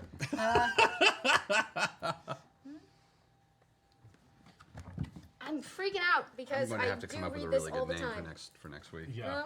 I'll come up with something ancient and fun. Oh. Yeah. Okay. Duh. I'm not crazy. Hey, I bet Kaichan's gonna. I bet this person's gonna just suggest going somewhere tomorrow. Better pack that picnic basket. I will. And so that night, here he is preparing for this picnic date they're gonna have, while she's dreaming away. And the next day, we're on our picnic date. So sorry for the briefly forgetting how to read there. It happens to everyone, especially when you've tried to demonstrate it to people on the internet out of nowhere. It takes some practice, but it's the same principle applied to reading as you go. So, some good questions from the audience. How much of page layout is determined by the writer, and how much is a conversation between the writer, artist, publisher from Glory Cave? Hi, Glory Cave. That is a fantastic question, and that's going to depend completely on the creative partnership. It is entirely, I don't want to say, it is entirely dependent on how the writer, some writers don't even like to give the slightest information to the artists. Some like to have partnerships with people where they know and they can actually collaborate. Some people, I want to say Alan Moore famously called artists and had he famously had during his, he worked on a run of ABC books where he would call each artist he wanted to work with and literally said, what kind of comic would you draw if you could draw any comic you wanted? What would be the thing that would make you happiest? And they'd be like, I've always wanted to do like old school 50s sci-fi. And so he would just write an issue of 50s sci-fi for those characters and hand it to that artist. Have But you what's ever- interesting is that he also is famous for being one of when he chooses to, he is one of the most specific writers in the world in terms of telling artists exactly what should go Where? in each panel. His scripts, like the scripts that he'll write have like dissertations on a philosophy behind one panel. Like it's like intense reading. Like a lot of artists or writers will be like, here's basically a screenplay. Like if you've ever read a Bendis script, a lot of that he kind of Panel writes one. in like panel 1, panel 2, panel 3. Now we're on to page 2, panel 1, panel 2, page 3, panel 1, panel 2, panel 3. And sometimes he'll describe the panel, sometimes not. Again, it depends on the artist. But And he'll write a lot of dialogue. Of course. Bendis is a big dialogue guy. These are two different comic book writers. Alan Moore is a very famous comic book writer, author of Watchmen, among many other classics. Brian Bendis is a sort of more modern classic He's kind of like writer the modern Marvel of the architect last for a 50 lot of years. Marvel, yeah. Yeah. And his lots of dialogue, way more succinct scripts, but Alan Moore will write philosophy for one panel. Like, Sure. here's what I'm trying to get at with this one character. It comes from this kind of philosophy, like, so... And there's a third and older alternative, which is known as the Marvel style. Marvel The style. Marvel, From the 60s. Marvel style. When a lot of the classic Marvel comics came in the early 60s from the collaboration of Stan Lee and Jack Kirby. And the Marvel method of doing that storytelling, or what became known as it, was essentially that Stan Lee would, rather than saying in panel 1 this happens, in panel 2 this happens, he'd say, okay, here's what's going to happen in this issue. The Fantastic Four are going to fight some shape-shifting aliens. And he would sort of lay out the things that would occur, and Kirby would go home and decide what that looked like on a page. And then Stan would go back through, take the art Kirby had turned in, and start deciding what everybody said afterwards. And Yes. it only works with the right partners. They were the right partners. It's got a weird scrapbook feel, and it's why I'm a huge Kirby fan. And it let Kirby flex his muscles in terms of what he thought you should be looking at and how the action should proceed. And thank you. And it allowed. And there are people and there are books. I'm trying to find something. Is there This something? is all sci-fi. This is a little too tight. doesn't get a No, chance to none be of as his dynamic Marvel. as that one, yeah. But it allowed Kirby to really like.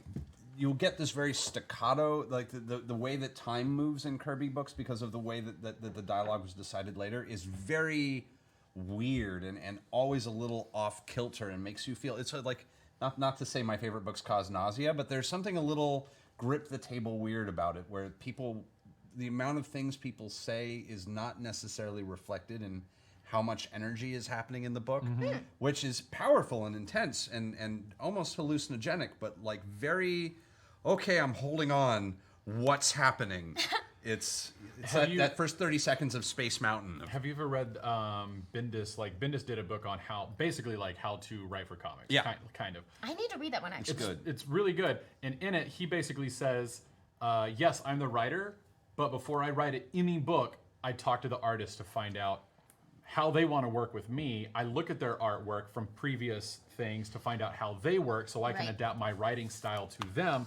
Because, as he says, it's like I can write it, I can come up with all this crazy great dialogue and some wonderful plot twists, but at the end of the day, it's the artist whose work you're looking at and enjoying. I'm just kind of guiding their hand in a way. But his big thing is, I let them decide. Like, I might have a suggestion on layout that's specific to the story, and I'll let them know. But 9 times out of 10, I'm just like, hey, here's kind of what I think is going on. Here's how many panels I think should be on the page, but what do you think?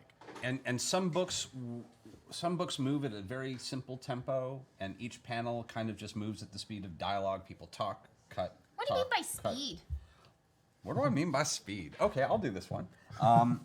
The thing that comic books, that really, for me, that comics do, and the interesting thing that happens is that, whereas a movie, you have an editor deciding the speed at which the movie takes. Right? We film all this stuff, we make a movie, you film people talking, you film events, maybe you do a little CG, whatever, and then there's a guy in a room who decides how many seconds we spend looking at one thing before moving to the next thing, And as anybody who's ever worked with film or cutting video knows, that is everything.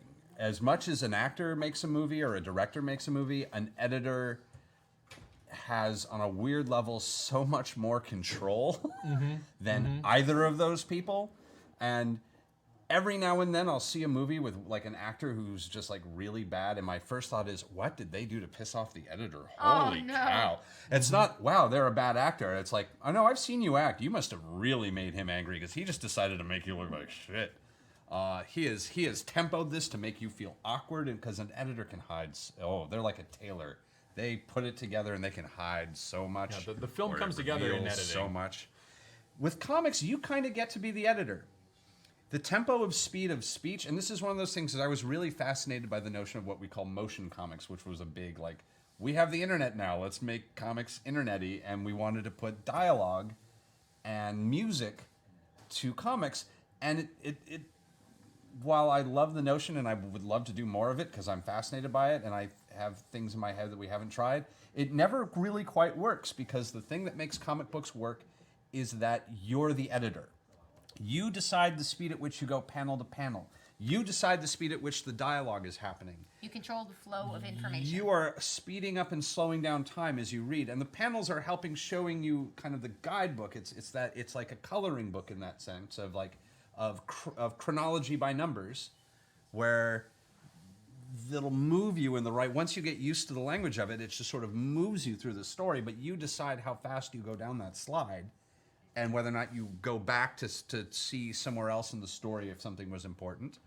But whether you linger on a page or whether you tear through a bunch of them and then reread it at your leisure. Yeah, it's really that's what the speed of a comic book is that notion of how quickly you can go through the dialogue and how quickly we linger on somebody sitting at a table having a long speech, or are they in the middle of a fight having a long speech?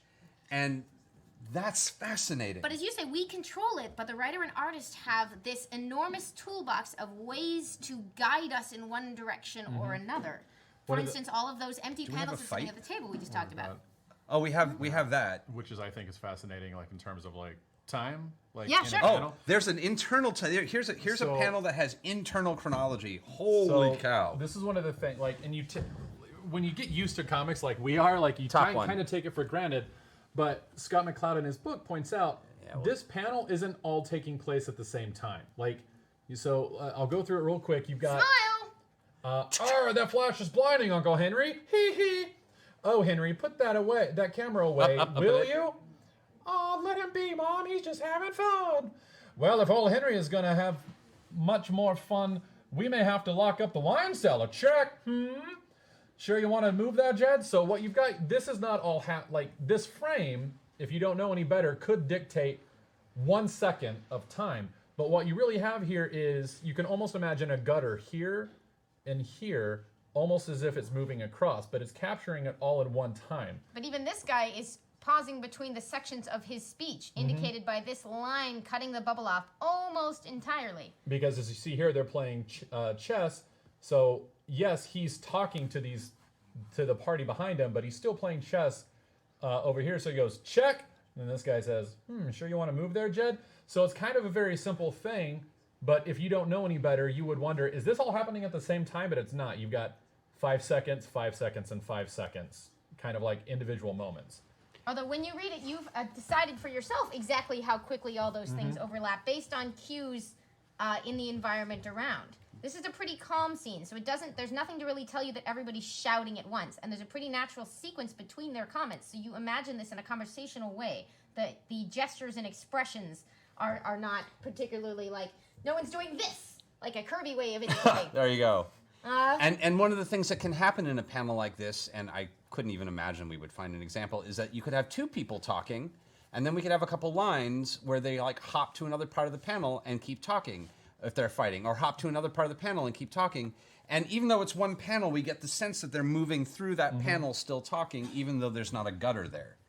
Which brings us back to Family Circus. Which brings us and back to representing a person inhabiting more than one moment in time in one panel, because when little Jeffy runs around, it's a... He's running. There's time happening. It's just this condensed moment. Kirby, I always felt the best way, because so many of his poses are dynamic, even though there's so much dialogue, is you're supposed to infer that there's a larger action happening, even though we've just snapshotted this one intense moment. They're hopping around. This dialogue is happening in a dynamic, kinetic setting. It can. I know it throws some people off when they see this very kinetic pose and 15 lines of dialogue. That is a common complaint I've heard from people getting into comics, is that like somebody in full action pose going, "You may think you've defeated me, but I still have one trick up my sleeve. That's right. Any second now, the condenser will explode and we will all die." You know? I have a perfect example of that, and I wish that I'd brought Secret War with. God, I know. Because there's a moment where I believe it's Pile Driver. Is that Pile Driver from the Wrecking Crew? Right? Yeah. Am I right? He's run. So they're on Battle World, and he's running at Hawkeye, and Hawkeye has his bow drawn. And for an entire page, they're just yelling at each other as Pile Driver runs at him, and Hawkeye just sits there with his bow drawn. And it, like, as a reader, I'm just like, just shoot him, just shoot him. But you have to understand that, like, there's a lot happening there. There's a lot happening. They can't fit all of that into one panel, so it's broken up a little bit. And it's your job to use your brain to fill in, to use the imagination to fill in all the things that are in the gutter. The gutter is almost between panels is almost your cue to imagine something. Every gutter is a moment to understand that your brain has to do a little shift. Yes. God, that's so beautifully simple. Hawkeye is and one of the Hawkeye is best. simple and basic. Yeah. I'm seeing if I can find any examples in here. just to Another show. thing, another question while we're Glory Cave actually doubles up. I feel bad that I'm doubling this. Is why do we often have a separate artist and colorist? We also often have a penciler and an inker. So But- American comics evolved in a particular way where the roles got divided up, and this was in some respects for elements of speed. To division of labor makes comics happen faster, and it also happened because, especially back then, the colors were a separate process, and you needed to know sort of these like arcane secrets of cutting out shapes from a thing to apply colors.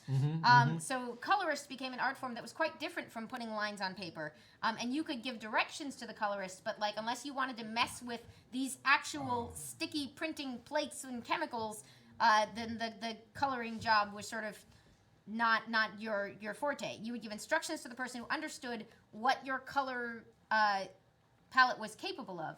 And the reason we say 4 color funnies is that there was a printing process dominant in American comics for a long time where you essentially made everything out of 4 colors in different mixtures. One of the reasons that the Hulk started off gray but then became green is because they had a hard time with that particular process creating the color gray. So they were like, well, green's a lot easier, so he's green now. Yep. Comics. Japan Rose, by the way, just because I know a couple people weren't here for it, wanted a reiteration of gutter. Gutter, when we use that term, is the white space. Actually, it might just be up there. The white space between panels, or sometimes black space. The little lines that exist on these pages that aren't right here. that divide those moments. Right here. Anything that isn't panel, and sometimes things break the gutter. Like this character over here is actually running through a gutter right there. The blue girl. What would you say is the There we go. benefit, the narrative benefit of breaking a panel? Oh, like I Time. love it. Time. It connects moments. It can. There's a lot of effects for it. This was something I called out. People get really fancy with it. It's like the narrative. What's the narrative use of lighting in film? Like it is basically just such a big tool that is hard to pin down. So one is time. One is to connect the events of 2 different panels. One is just to provide a different perspective on something with what you're looking at. There was I wrote an article for our website when our friend Jody Hauser's first issue of Faith came out. Jody, I know you now. Hi. We She's met at the WonderCon. best. She's the best. She writes a book called Faith for Valiant Comics, which is about a superhero who is, like, depending on your preferred terminology, she's plus-sized and amazing and fabulous and can fly.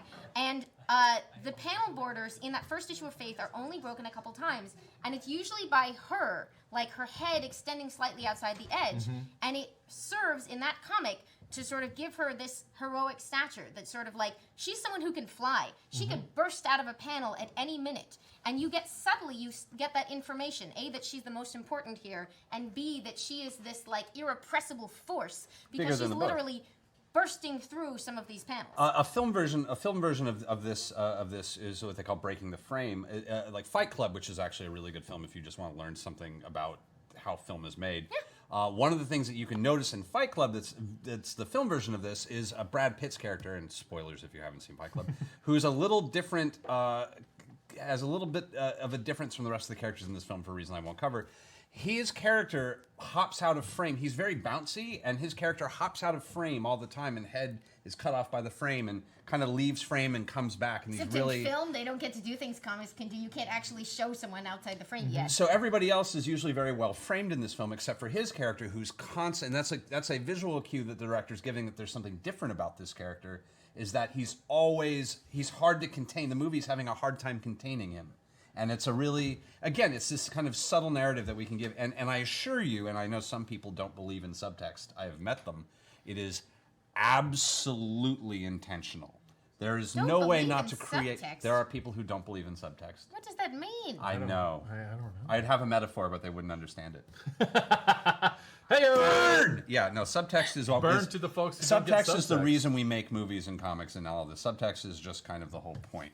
Text is good too. It is, well, text is great. Subtext is, Let's see. what else can we say? Why do they call it a splash page? Since we're just here, That's a great question. Autistic Cosplay, think- who's one of our regular favorites. I think it's just because it's It makes it splashed on the splash? page. It makes a splash. Yeah, I don't know where. Like, I wouldn't know the etymology. I'll look that up. Somebody smarter than me would know. Yeah. But it's. Why do they call it? Maybe I've always Eisner just- talks about it. I've always just assumed. Yeah. Eisner might. Control F splash on that real quick. I know. I Yeah. wish. Yeah, I've just always imagined it was because like splash. Here's a giant page, splash. But I don't know. So what happens when Sandman's speech bubbles is black and the font is white? So speech bubbles. This is the thing is we're explaining the tools here, and the whole thing about these. The great thing about art and how art rules work, and I love this. This is I had a great teacher who explained this. Is the whole reason for having rules in art and rules in film and rules in drawing and narrative and construction is so that you can find interesting ways of smudging them and not quite breaking them, because anybody can break a rule, but it's kind of, there's a genius to figuring out a way around it. And Sandman uses a lot of those narrative tools where they like take the rules of comics and understand how to subvert them. And changing the little bubble to black and the text to white is a very good way of indicating without audio to the reader that there's something about this voice that's just almost the Almost opposite It's a of a voice. human voice. Yeah.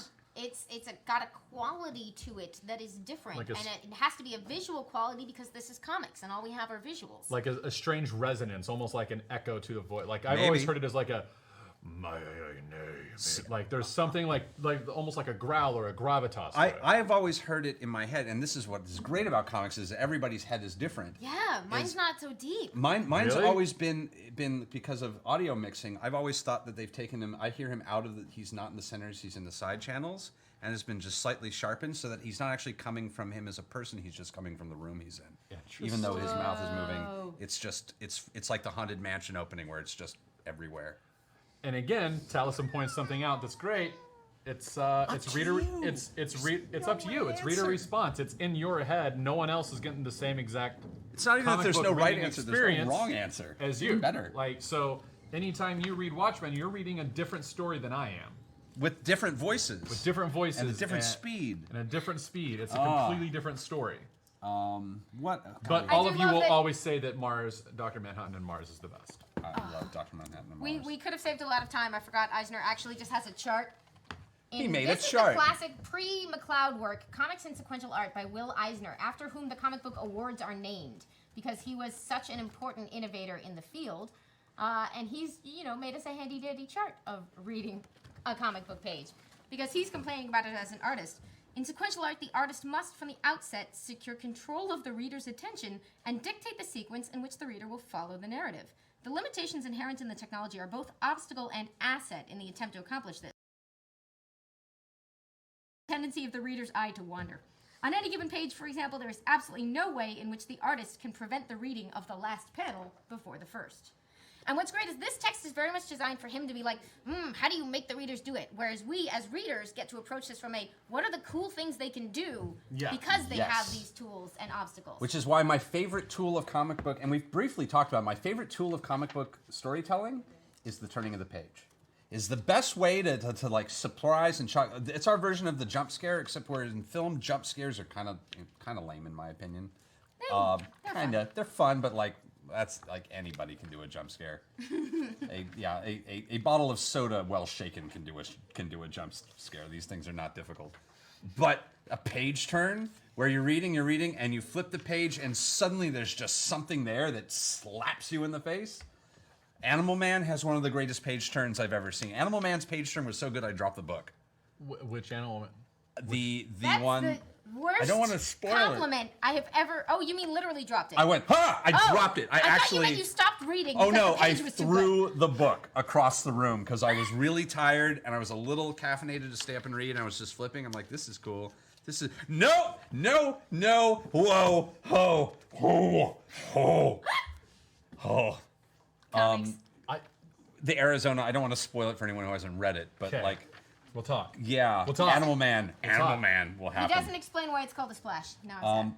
Okay, talk quickly about the difference between comics and storyboards that you mentioned before. The difference is mostly the audience. Storyboards have to be very concise. Well, a storyboard has to be something very specific. A storyboard is always going to occupy the entire visual space. Each thing is intended to take up the entire visual space, which means by definition, the space the shape of it is always the same. And what you vary is what goes inside it and how those elements are arranged. And this is very, very different from comics, and something I like to emphasize, where if you come from a film background and you're looking at comics, one of the first things you have to practice is knowing that the shape of your space can change. Because your page may always look like this, but if you break it up into a series of identical chunks, you are missing out on the possibilities of the form you've chosen. Because by subdividing it into different, like those panels of someone passing out, that is quite different from something you can do with a storyboard. Mm-hmm. The panels that get skinnier and skinnier as they go are fundamentally different, even though they're doing the same thing as a storyboard, which is communicating story information within a rectangle. They're not helpful. They're for a functioning quite storyboard. differently. Storyboards also serve a very perfunctory purpose. So a lot of times, like a storyboard will dictate camera movement with actual arrows. Yeah. In the frame. So whereas That's the other I'm thing trying they get to do that we don't. Their camera can move. Ours, Yeah, like ours because is it's the a very eye. it serves like an actual purpose where it's like this is a storyboard that is dictating where the camera is going, how far it's coming back, is it zooming in, is it zooming out, where are the characters walking within it. So a lot of times there will be arrows that show that, and a storyboard is typically It's a blueprint to a story. it's a blueprint to a story in a lot of ways. So Whereas a comic you book know, is a whereas story. like in a comic, the you know, story, you yeah. have page composition where you've got like the individual panels and you follow it in this way. Watchmen. A storyboard will have boxes that are all the exact same size, and you'll have an arrow pointing here, then an arrow pointing here, and an arrow pointing here. And in the frame, if you want the panel to move, instead of drawing Oh God, what is the name of stuff in sequence like we would in a comic, there'll just be an arrow, like an actual arrow drawn in there, or it'll be drawn up to show that the camera pans up. So a storyboard is really by design to show where the camera moves. We should do a call out just because we have opened it. This is what is known as the 9-panel grid. It is one of the most common old-fashioned layouts in comics, but what's interesting about them as a medium as they've evolved, this was a fairly common way to lay out a page, but it is used so well in this book, Watchmen, that anyone who now uses this arrangement of panels will usually be assumed to be doing a riff on this book, because there have got to be filmmakers with analogous things where, like, anytime you use shot X, people think you're doing a Western riff. It's the most common one is the what, like a one take? No, well, I was thinking even more so is the Alan oh God, I'm blanking on his name, the Love and Death, Sex and Death, Manhattan Murder Mystery. Woody Allen? Woody Allen and jazz music. There was actually like a 35-year period in film where you couldn't make a movie with jazz music. Yeah. Ever. Well, because they're like, no, Woody Allen does that. Like it's an entire genre of music. I can't. Ghost World complained like heavily. They're like they wouldn't let us use like 80% of the music we wanted. Like that's too Woody Allen. Well, and Spielberg is a big fan of like the one take. Yeah, the one take. So a lot of people are like, oh, it's very like that, or like using kids that go on a giant adventure that's much bigger than them and involves the government or aliens. Everyone's like, oh, it's very Spielbergian. The Kubrick Square. Yep. Kubrick Square is a really is like, and then with the I can't remember anybody's name. The movie about the hotel, the movie the Royal Tenenbaums. Yes. Oh, Wes Anderson. Wes Anderson's is very theater. He's very big on like character, foreground, background. Is kind of very theatrical. Wow. He also, speaking of which, he's one of the people. I think he's a comic book fan, and my theory for this is that his movie about the hotels has 3 different aspect ratios. Oh, He's interesting. actually one of the few filmmakers, and Legion did this as well, where who they would plays with change aspect ratio? They actually change the aspect ratio depending on what's happening in the film. So let me show Very you, just to interesting. go back to the storyboards and Yeah, bring finalize it. Okay, this. This yeah. is something that I was looking for. So in this panel of The Watchmen, you get a fluid motion between frames where you have Night Owl and Silk Spectre, and here the vehicle's called Artie, right? Artemis, or am I correct? The owl ship? The owl ship, yeah. Yeah. So Archimedes. Archimedes, thank you. So you've got it here, then you move here, then you move here. So if this was a storyboard for, say, a commercial or film or television, you would have this entire panel like this, but you would have the actors here, they would have an arrow drawing over, and then you'd have the characters here, and you would also draw an arrow up here or down here to signify the motion of the actual Hi, everybody. And once camera. again, these Hi, little wait. bubbles are telling you who's talking. Yeah. We have a a chat. Just an FYI. We're offline, aren't we? No, we're not. Okay. We're good. Oh no, we've been off the whole time. Yeah, the show has never gone out. No, we need to move a piece of equipment in the back that cannot wait because we have to move to fix an We will AC be thing. very loud. So just know it's going to be some beeps and that just fine. Everything's fine. It's Cool. all fine here. How are you? We're all fine here. How are you? One of the things people ask, is sequential time in panels more common than simultaneous time? Extremely. Yeah. One of the things, there's just almost no point without sequential time. It does happen, it's usually done as like flare, Do you mean like multiple panels that, like a panel and then another simultaneous panel that's the same time, moment like in things time? happening at the same time, is actually really is much less common than sequential time. Sequential time is just, wow, those are sounds. Sequential time is just, it's necessary for storytelling. In general, yeah. The if you wanted to pick something happening in the same moment, you usually try to put it in the same panel. Although what you will get is for dramatic effect, like if in the moments before like an explosion or a really dramatic thing, you might get a little look at several things around the room or several people, which you can interpret either as like the last couple seconds look around the room before the thing happens, or a simultaneous look at everyone in the moment before what's about to occur. So that would essentially be, it's the exception that proves the rule. If you are trying to make something simultaneous with multiple panels, you're usually doing it because you want to emphasize that this moment in time is really something. It's perfect. Again, it's a tool you can use. Another good one from Fickle Fandoms is sometimes a random word in a sentence is in bold or in all caps, the way that doesn't seem like, it's not like putting questions in front of a sentence. Why is that done and what does it mean? The bolding of random words, they're not random. The bolding of words. Do you Of want to? apparently arbitrary words? They're not arbitrary. It's used. It's a system, and it's really interesting. As somebody who deals in dialogue, is what they're trying to do is express cadence. And let me find something from like Killjoys that have this. Yeah, like here's a bit of, and I'm not even going to show it. I'm just going to like what they're trying to know is they're trying to give you where the emphasis in the sentence sits, so that the dialogue moves. Killjoys doesn't do it very often. Here. I I found do. some in I've this got 40s some- Wonder Woman. I've got wait. some. So this is Joss Whedon's run on X-Men, Astonishing X-Men. So Whedon you does have, it. You have Cyclops talking to Nick Fury. He says here, the X-Men saved Manhattan, Colonel, after your boy Magneto turned it into a pretzel. Our boy. All right, so you've got two bolded words here. So the way, at least this is the way I would read it. Do you actually let me do? You take Nick. I'll take Scott. Amazing. Yeah. Okay. Okay. So right. you're Scott. The X-Men saved Manhattan, Colonel. After your boy Magneto turned it into a pretzel. Our boy? So- It's just a little punch.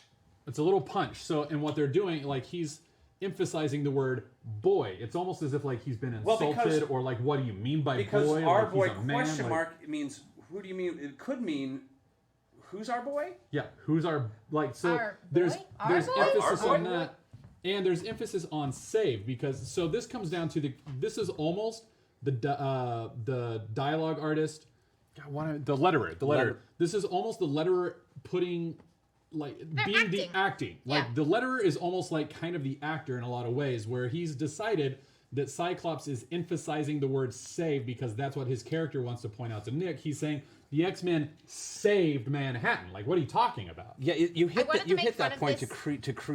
to create dialogue. Yeah. I wanted to make fun of this as just a thing that Whedon would do because he's a film guy, but I also found it in this 40s Wonder Woman. Oh no, it's old. This contest works. is a free-for-all.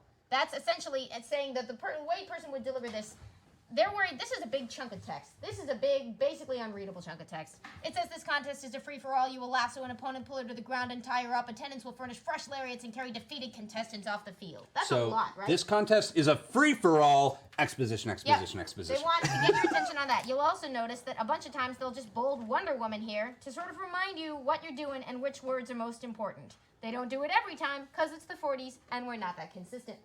But again, it does help to guide you through this page where your brain's going, wow, that's a lot of words. And it is, because 40s comics are an evolving storytelling medium. It helps your brain to understand what, and sometimes it's like, and let me show you like one where it's really, and it just helps your brain to create the actor's performance in your head. This is like, here's an interesting chunk of dialogue from Karnak. I'm going to see if he's got another one. Warren does this really well. Where sometimes it's not like sometimes it's just a small word that gets it. Like in Karnak, and I'm going to put Karnak up here. In this bottom, he's got this big chunk of text, and it's we want the boy recovered and rehabilitated. You've worked with Terrigen victims before. The strain of the change and the stress of the abduction means he needs significant help. We've only bolded and. We've only bolded and in this panel. I know I didn't tell you where it was. And it's because we want to emphasize that that's compounded, even though and is not the most important word, but it's the word where you need to know that you're tilting up on it, that you're giving it a little bit of a punch, that you're bringing the emphasis to the and how that's important for the read of the dialogue. And also, like that. Oh, yeah, there we go. This is just a fun conversation between the two Hawkeyes, Kate Bishop and Clint Barton, where she's basically making fun of all of his trick arrows. And we have here, Fishnet kind of fell out of this one. And then he says, okay, come on, that's my net arrow. You got to respect the gear there, Hawkeye. So, like this here, boomerang arrow, Kate. It comes back to you. Comes back to you? It comes back to you in the end. Boomerang, respect it. Then she says, why the hell do you need an arrow that comes back to you after you shoot it, Clint? So it gives a cadence, because an emphasis. It gives a little bit of a Tarantino, like the over, like I don't want to say overuse, but the heavy use of this is what gives us this very Tarantino back and forth dialogue. Cheeseburger, Royale with cheese, Royale with, like you get Royale that with cheese. Yeah. So Royale with cheese is bolded there. Royale with cheese. But again, like this is just. It's probably something that regular prose writers wish they could get away with doing more Oh often. my But God. because this is a primarily visual medium, there's no reason not to vary up the method of presentation to communicate the effect you want. The only way you can read a comic is with your eyes. So every single panel has to figure out how are you hearing it, how are they saying it, how are we trying to tell you that they're saying it, what's the emphasis, Although, where's the camera moving, Side note, like they what were- smells, like what doesn't smell, like all of those senses have to be encapsulated visually. Side No, note. no, go that was ahead. a really good point. Because the artist is they're the set designer, the production designer, they're the costumer, they're the actors. They have a lot of work to do. But you were saying the only way you can do it is visually. But what's funny is that's completely true. But what's interesting is that since certain characters and stories have fandoms among people who can't access things visually, you get interesting things like when they recorded an audio edition of the first issue of Mark Waid's Daredevil. Because Daredevil, as a visually impaired hero, has a large following in the visually impaired community. And so they did an audio edition where they were trying to figure out how to translate that information into sound-only versions, which of course isn't comics, except as previously established that everything is comics. Including things which are not comics. Another question: Are comics artistically done page by page or panel by panel? Page by page usually. Well, like when you're actually turning it in, if you're doing a book, you do a page at a time. I Each think in page. terms of an artist doing the page, I think they approach it differently. But what's most common, I think, is for the person doing the initial drawing, or what we call the penciler, to start by doing a thumbnail. Yeah. Which is a small model of how that page might eventually look, where you sort of plot out where the bubbles are going to go. Yeah. They do kind of like a quick composition sketch, because you would call the page layout also composition, the way the page is composed, right? So they would say like, here's how I want to compose this particular page. They might correct the author who said like, I think that at this moment we move to page 10. They may say, actually, I can't fit that many panels on it and make it make sense. I suggest this. What do you think? And the writer and the artist will go back and forth, right? There's so many good questions. But a lot of times it is turned in page by page and not panel by panel. You mentioned the 9-grid is linked with Watchmen. Are any other techniques attributed to certain creators or books? That's a good one. That's One of from the things that's from Frankenstein 1912. One of the things that stood out to me that I actually didn't remember from when I read this was that Gene Colan, one of my favorite Doctor Strange artists, was the first one who really started doing motion blur in comics. And I was just like, what? Like, because I'm like, he did Doctor Strange. Oh yeah, but like that sort of motion blur, like you see right, even on the camera right there, you can see my hand existing in two places at once. Or multiple space. He does that in the comics, and I don't know if that's attributed to him, but he did. So there are folks who are strongly associated with the introduction of different techniques. I don't know that there's one as specific as the 9-panel grid. The only one I can think of is maybe the Bendis 2-page double the 2-page splash with way too much text that's really hard to follow. The dinner party scene. Oh God! Oh, I love him, but there are strong, especially sort of. There are ways you can lay out a page that will instantly make people think of Jack Kirby. And it's just a sort of, there's like poses especially that will strongly bring him to mind. There are sort of... I will say in Asia and Europe it's easier to find these things, but one of the things that happened in the American industry, which I love, is that writers and artists, it's not common for writers and artists to sort of marry. They're often playing musical chairs with each other, and because of that, and because there's more than one person, there's no one really in charge. These marriages is more of a card game. Is that you get so much infinite variety in the way that stories are told, and like you've got Jim Lee, and Jim Lee's art is very Jim Lee, but you put him with Frank Miller, and suddenly it is this weird amalgam of Frank Miller and Jim Lee that is kind of both more and less than the sum of its parts in this very weird creation. It's not moving at the speed of Jim Lee, but it's also not rough and tumble the way that Miller is. Because of that, it's been hard to like pin down somebody's style because they're always so jumbled. But there are sort of signature things. George Perez is known for, like, if you want to depict an entire planet's population rising off of it at once in some sort of panel that somehow has a million tiny figures in it but still communicates clearly, that'll either be Perez or it'll remind you of Perez because he did it so well so many times. So there's sort of that, like, signature moves, almost like athletes have, where you're sort of like, there are moody shots that you'll associate with Frank Miller very strongly because he did them very well in Dark Knight Returns or in Sin City. There are layouts and there are visual elements that you can spot that sort of will immediately call to mind those bodies of work. Anytime I see like complicated machinery in a panel, I immediately think of Kirby. Yeah.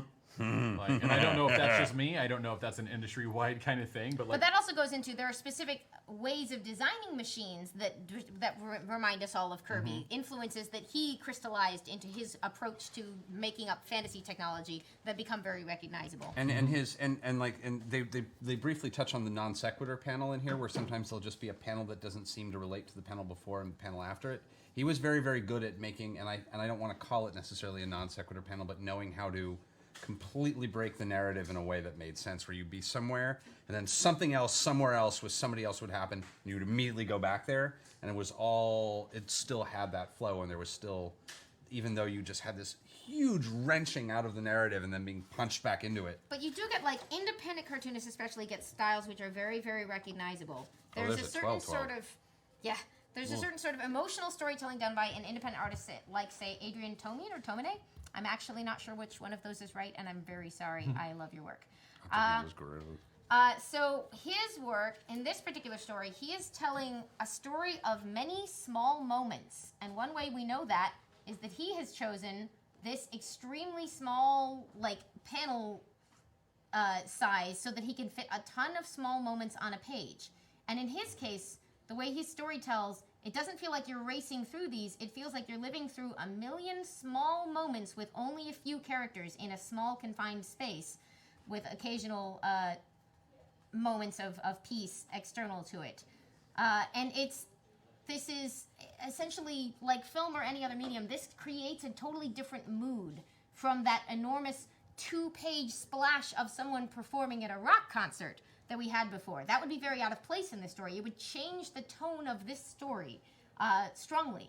Though, Yep. Though you could use it as a narrative tool if you wanted to bring. Yeah, if you wanted to change the tone of the story strongly, a page turn to a 2-page splash After would be something like very that. unsettling. You could almost create you could create scary effects with But that. it would be the notion of like, if for anyone who's watched How I Met Your Mother, of like having How I Met Your Mother in your 5 seasons, and then suddenly How I Met Your Mother, we cut to a rave downtown Los Angeles, a la Strange Days, with a camera overhead, where it would almost be shockingly unsettling, and would completely change everything about the story fundamentally. And there's nothing wrong with There's that. nothing wrong with that, but it's definitely But you it's could an do artistic it, choice. But and like, why are you making that choice? yeah, you would have to. It's like you can do anything. It's art, so it's just intention. why. Here's another. Is it ever possible to read whisper text sometimes seen in comics, or is that just there without actual dialogue? If you could read it, you were meant to read it. It's usually just a scribble. Sometimes when people are talking and you don't want the reader to know what they're saying, they'll just put a little cursive splash. That's not For readable. instance, in the original Sin comic, when Thor discovered that he was unworthy, that little scribble for, what was it, 2-3 years? Yeah. People were like zooming in as best as they could, and all it ever said was skibbider. Skibbider. You know, I was like, it doesn't say anything. Comics. And we just found out like a couple months ago here's what was another one. actually said. You know? Question: how come some comics only use exclamation points and question marks to finish That sentences? is a cool and detailed question. There are different traditions that have evolved over time. For instance, the fact that we write all the dialogue in all caps, that's basically arbitrary. It's very clear and easy to look at, and we all got used to it, so that became Legibility. the way most things are presented is in a version of all caps, Yeah. specially designed for comics. And the same with which punctuation we keep and which we discard. Like the M dash, the long dash has remained, but a lot of periods just don't end up in the comic. It's almost periods. If they almost aren't helping communicate what's going on, they're they discarded. kind of get in the way, and you want to make it as simple as possible. It's also, I will say, it's an interesting thing. I work with a lot of translated scripts in my work from Japanese, and an interesting thing that happens with Japanese to English is that an enormous number of exclamation points just show up kind of arbitrarily.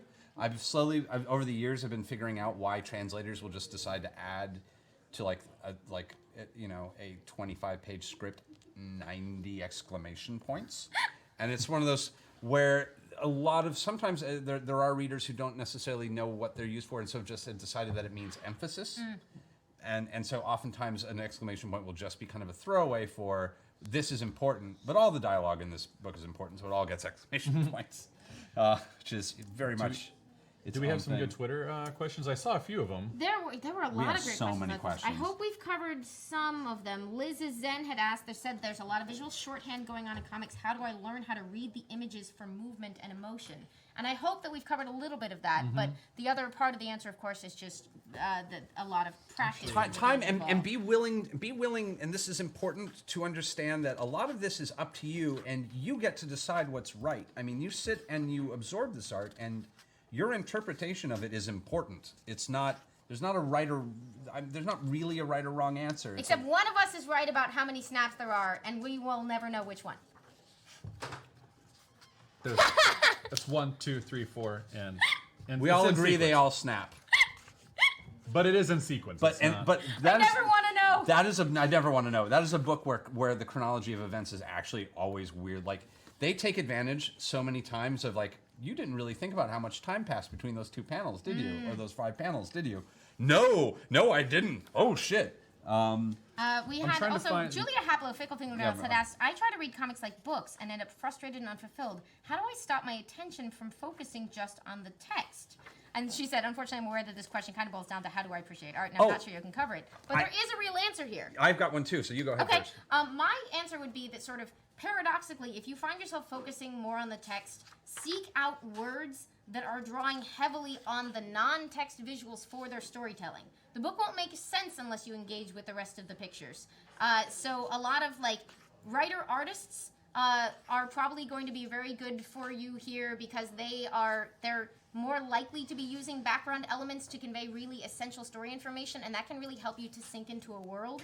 And even though it's very, very wordy, folks like Alison Bechtel I highly recommend because the denser the text is, the more time you have to spend decoding those images, and you'll find it very rewarding. So a trick I learned, because especially when I got back into comics after being out of it for a little while, a thing that has helped me is if I'm reading a book and I have the time, and if I'm sitting and reading the time, when I open the page, before I do anything, I just spend about 2 full slow breaths, about 10 seconds, not reading, but just looking at both pages and just sort of taking it in, looking at how the panel breaks work, looking at the characters move across the screen, sort of taking in the scene, then going panel by panel, stopping, and just slowing myself and allowing myself to breathe, have a full breath on every panel, look at the art, read it, look at the art again, move to the next one, look at the art, read it, move to the art again, taking it as a whole, coming down, then going to the next page. I'm at the bottom, I read it, whole page. I'm not looking at any text yet. I'm just looking at 2 people enter a room, there are people crying. That's as far as I've needed to get. So Frustrating Eisner because you immediately looked at the entire page and he does not get to control exactly what order you do it in. But you know Eisner what? doesn't get to control me, Kirby all the way. I'm the exact same way. Like, who was it that asked the question? Do you have it still pulled up there? Fickle fingernails. Yeah. I'm Julia. very similar to Julia because I'm very much like language focused, narrative focused. What's the story? So I have the same problem as you, where I have to remind myself periodically, like, whoa, there's a lot of artwork here. There are pages where there have been times where I'll go for pages and not realize I haven't looked at the art, except like just as almost a service to the story instead of seeing the whole picture. And mysteries can be good practice here because they force you to start paying attention to the background details, because things that didn't have dialogue will become important in the story and you will miss them. A background character who becomes important later, that you have to go back and revisit to realize was there the whole time, that's something you can do in comics because you're looking at a whole room.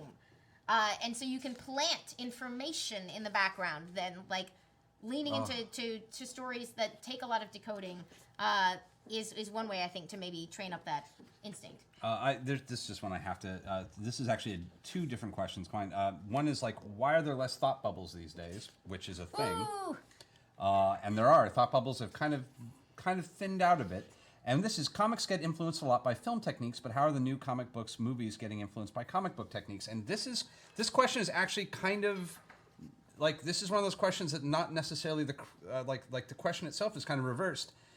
Comics have been influencing film just barely longer than film has been influencing comics. If you want to know a guy who really, the guy who figured out that comic books had a lot to say about film, there's a guy named Orson Welles, who dug his comics. You know what's so interesting? And there's a lot of comic book artists who really dug a guy named Orson Welles. Yeah, Eisner literally talks about the night he saw Citizen Kane and went home and went, we gotta rethink comics! There's all kinds of things we can do. Comic books and film have been in constant collaboration since day one.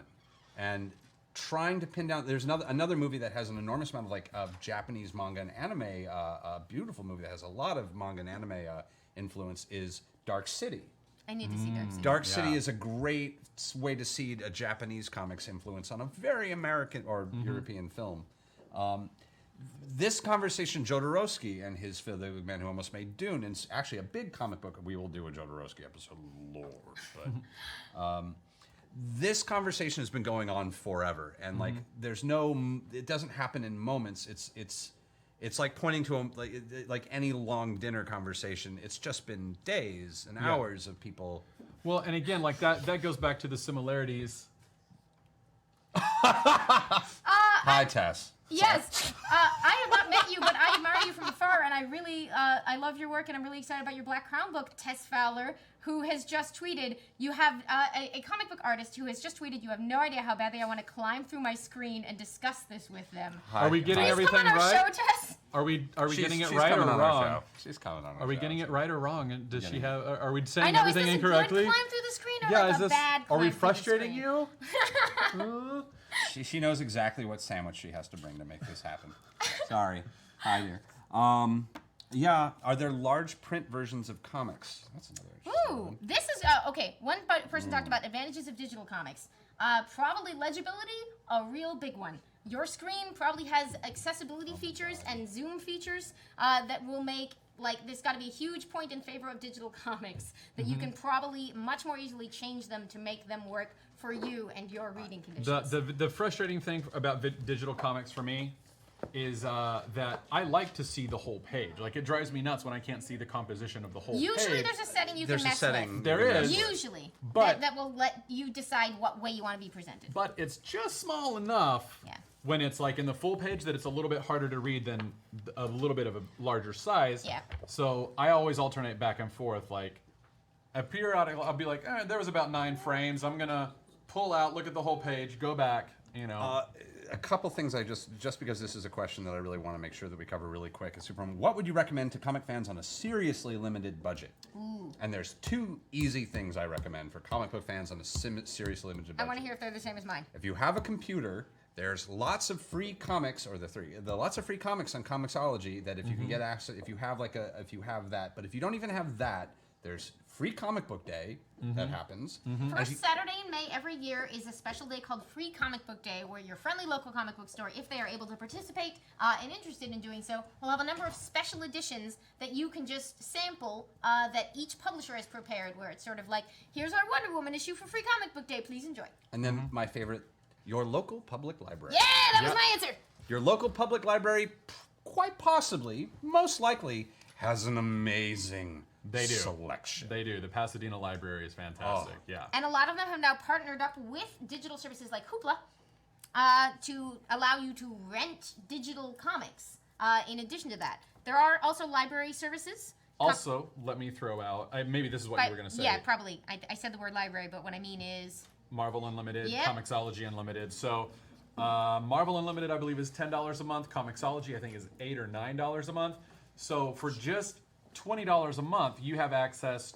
Marvel Unlimited, I think, has 50,000 comics on their Books service. that you can just just books read. that you can just read for free on the app. For It's- a monthly. For a monthly fee of $10. And then if you can afford $20 a month, you get access to all those Marvel books, and you get access to all the Comixology Unlimited is a lot tons of of stuff. Image, Dark Horse, rotating like offerings, it's but they're also like Comixology is. And there was one of the other Twitter questions was recommendations for how to get digital comics. And the leader in the industry right now is the site Comixology. They've got an app. You can buy things on their site. They are now working with an increasing number of like every major American publisher and a ton of one. Japanese. And who's not on Comixology? I think Dark Horse. Oh, There's they're like on the wrong one. thing. Yeah. Comixology most- spelled Comixology. Yes, like It's an mixology, X. but with comics. Amazon. Which we have to get it to comics with an X and Undergrounds at some point. Oh, yeah. Drink for that. We're There you mentioning go. it. There you go. This is but they're also carrying a ton of European and Japanese and other titles. They're expanding, and they even have a way for independent artists to submit themselves to be sold on the store. So In you're getting fact- a ton of offerings. Zach, our lovely engineer producer, Chief, has a comic on Comixology called what? Kid Cop. Kid Cop. I haven't read it yet. I just found out it existed, Zach. I'm sorry, I haven't read your comic yet. Zach, if you want to show a picture of it, you're more than welcome to. We'll totally allow it for our show. If you want to show a And picture if of anybody it. wants to run a Comixology. link through the chat, we would be super We'd be into it. super into it. Here he comes! Oh. Yay! There he is. This is Zach. by Hey the way. guys, It's Kid Cop. Zach yeah, wrote trying it. to keep up with us today. This is the book. Thank that you, I, by the way, for your amazing Yeah. work. Yeah. every No, I'm week. glad you guys enjoyed that. Running the board. Um, There we go. yeah, thank you guys for the shout out. I really appreciate it. I Cop. didn't expect it.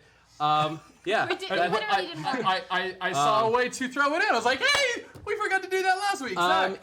this is me and my writing partner Greg Goodness wrote this little comedy book. It's like 10 pages long. It was what we could make about a small 6-year-old child who is the darkest, most violent detective on the LAPD.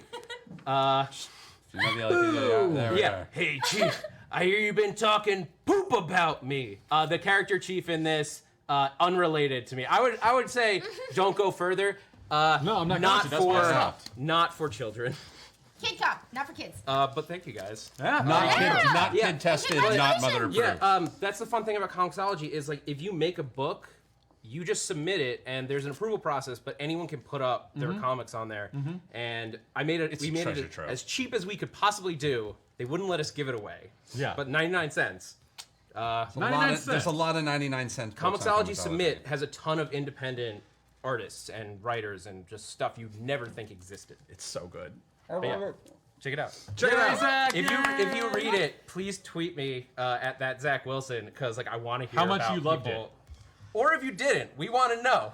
Was it too violent? Now- it might. Too much kid, not enough cop. The other Too much dominant cop, not type enough of kid. question that we got going into this was basically for recommendations and jumping on points. It's the number one hunger, and yeah. this was more of a technical, like, welcome to comics. We may look, but our mission every week essentially is to help try to answer those questions of like where to start, where to jump in. The answer is. I'd love to just end with this spiel. There is no wrong way to love comics. There's no wrong way to start reading them. There is no wrong way to share them, like, to share that love with other folks. I guess now I'm overthinking it. Don't be rude. There's wrong ways to do everything. But loving comics themselves, you can't do that wrong. Please, like, if you have ever read and been affected by a story told with words and pictures, you are part of our community already, and we're glad you're here. So yeah, thanks so gotta much wrap for it up, yeah. watching. Yeah, it's time to wrap. Honestly, Next week, if you Manga, are, which I will remember how to read. I've done it every day of my life. I know, and I feel you. and I just want to say, like, if you already have a giant understanding of comics and you love comics already, but you've never read this book, this will give you a brand new appreciation for the thing that you already love. And oh my That's god, fantastic. tweet me about the page turns. The page turns in the first chapter of this book are like We gotta he's a mad genius. Yeah, we gotta wrap it up. We gotta wrap it up. go. You do your. I'm Amy Dallen. You can find me in Enthusiasm and here. I'm Taliesin Jaffe. You can find me at Executive Golf anywhere that matters. I'm at the Matt Key. You can find me on the Popcorn Talk Network when I do my Marvel show on Tuesdays, and sometimes I'm on Screen Junkies, and on Wednesdays I'm here. Everybody. Thanks for watching. Thanks for watching. Hope we educated you. Welcome.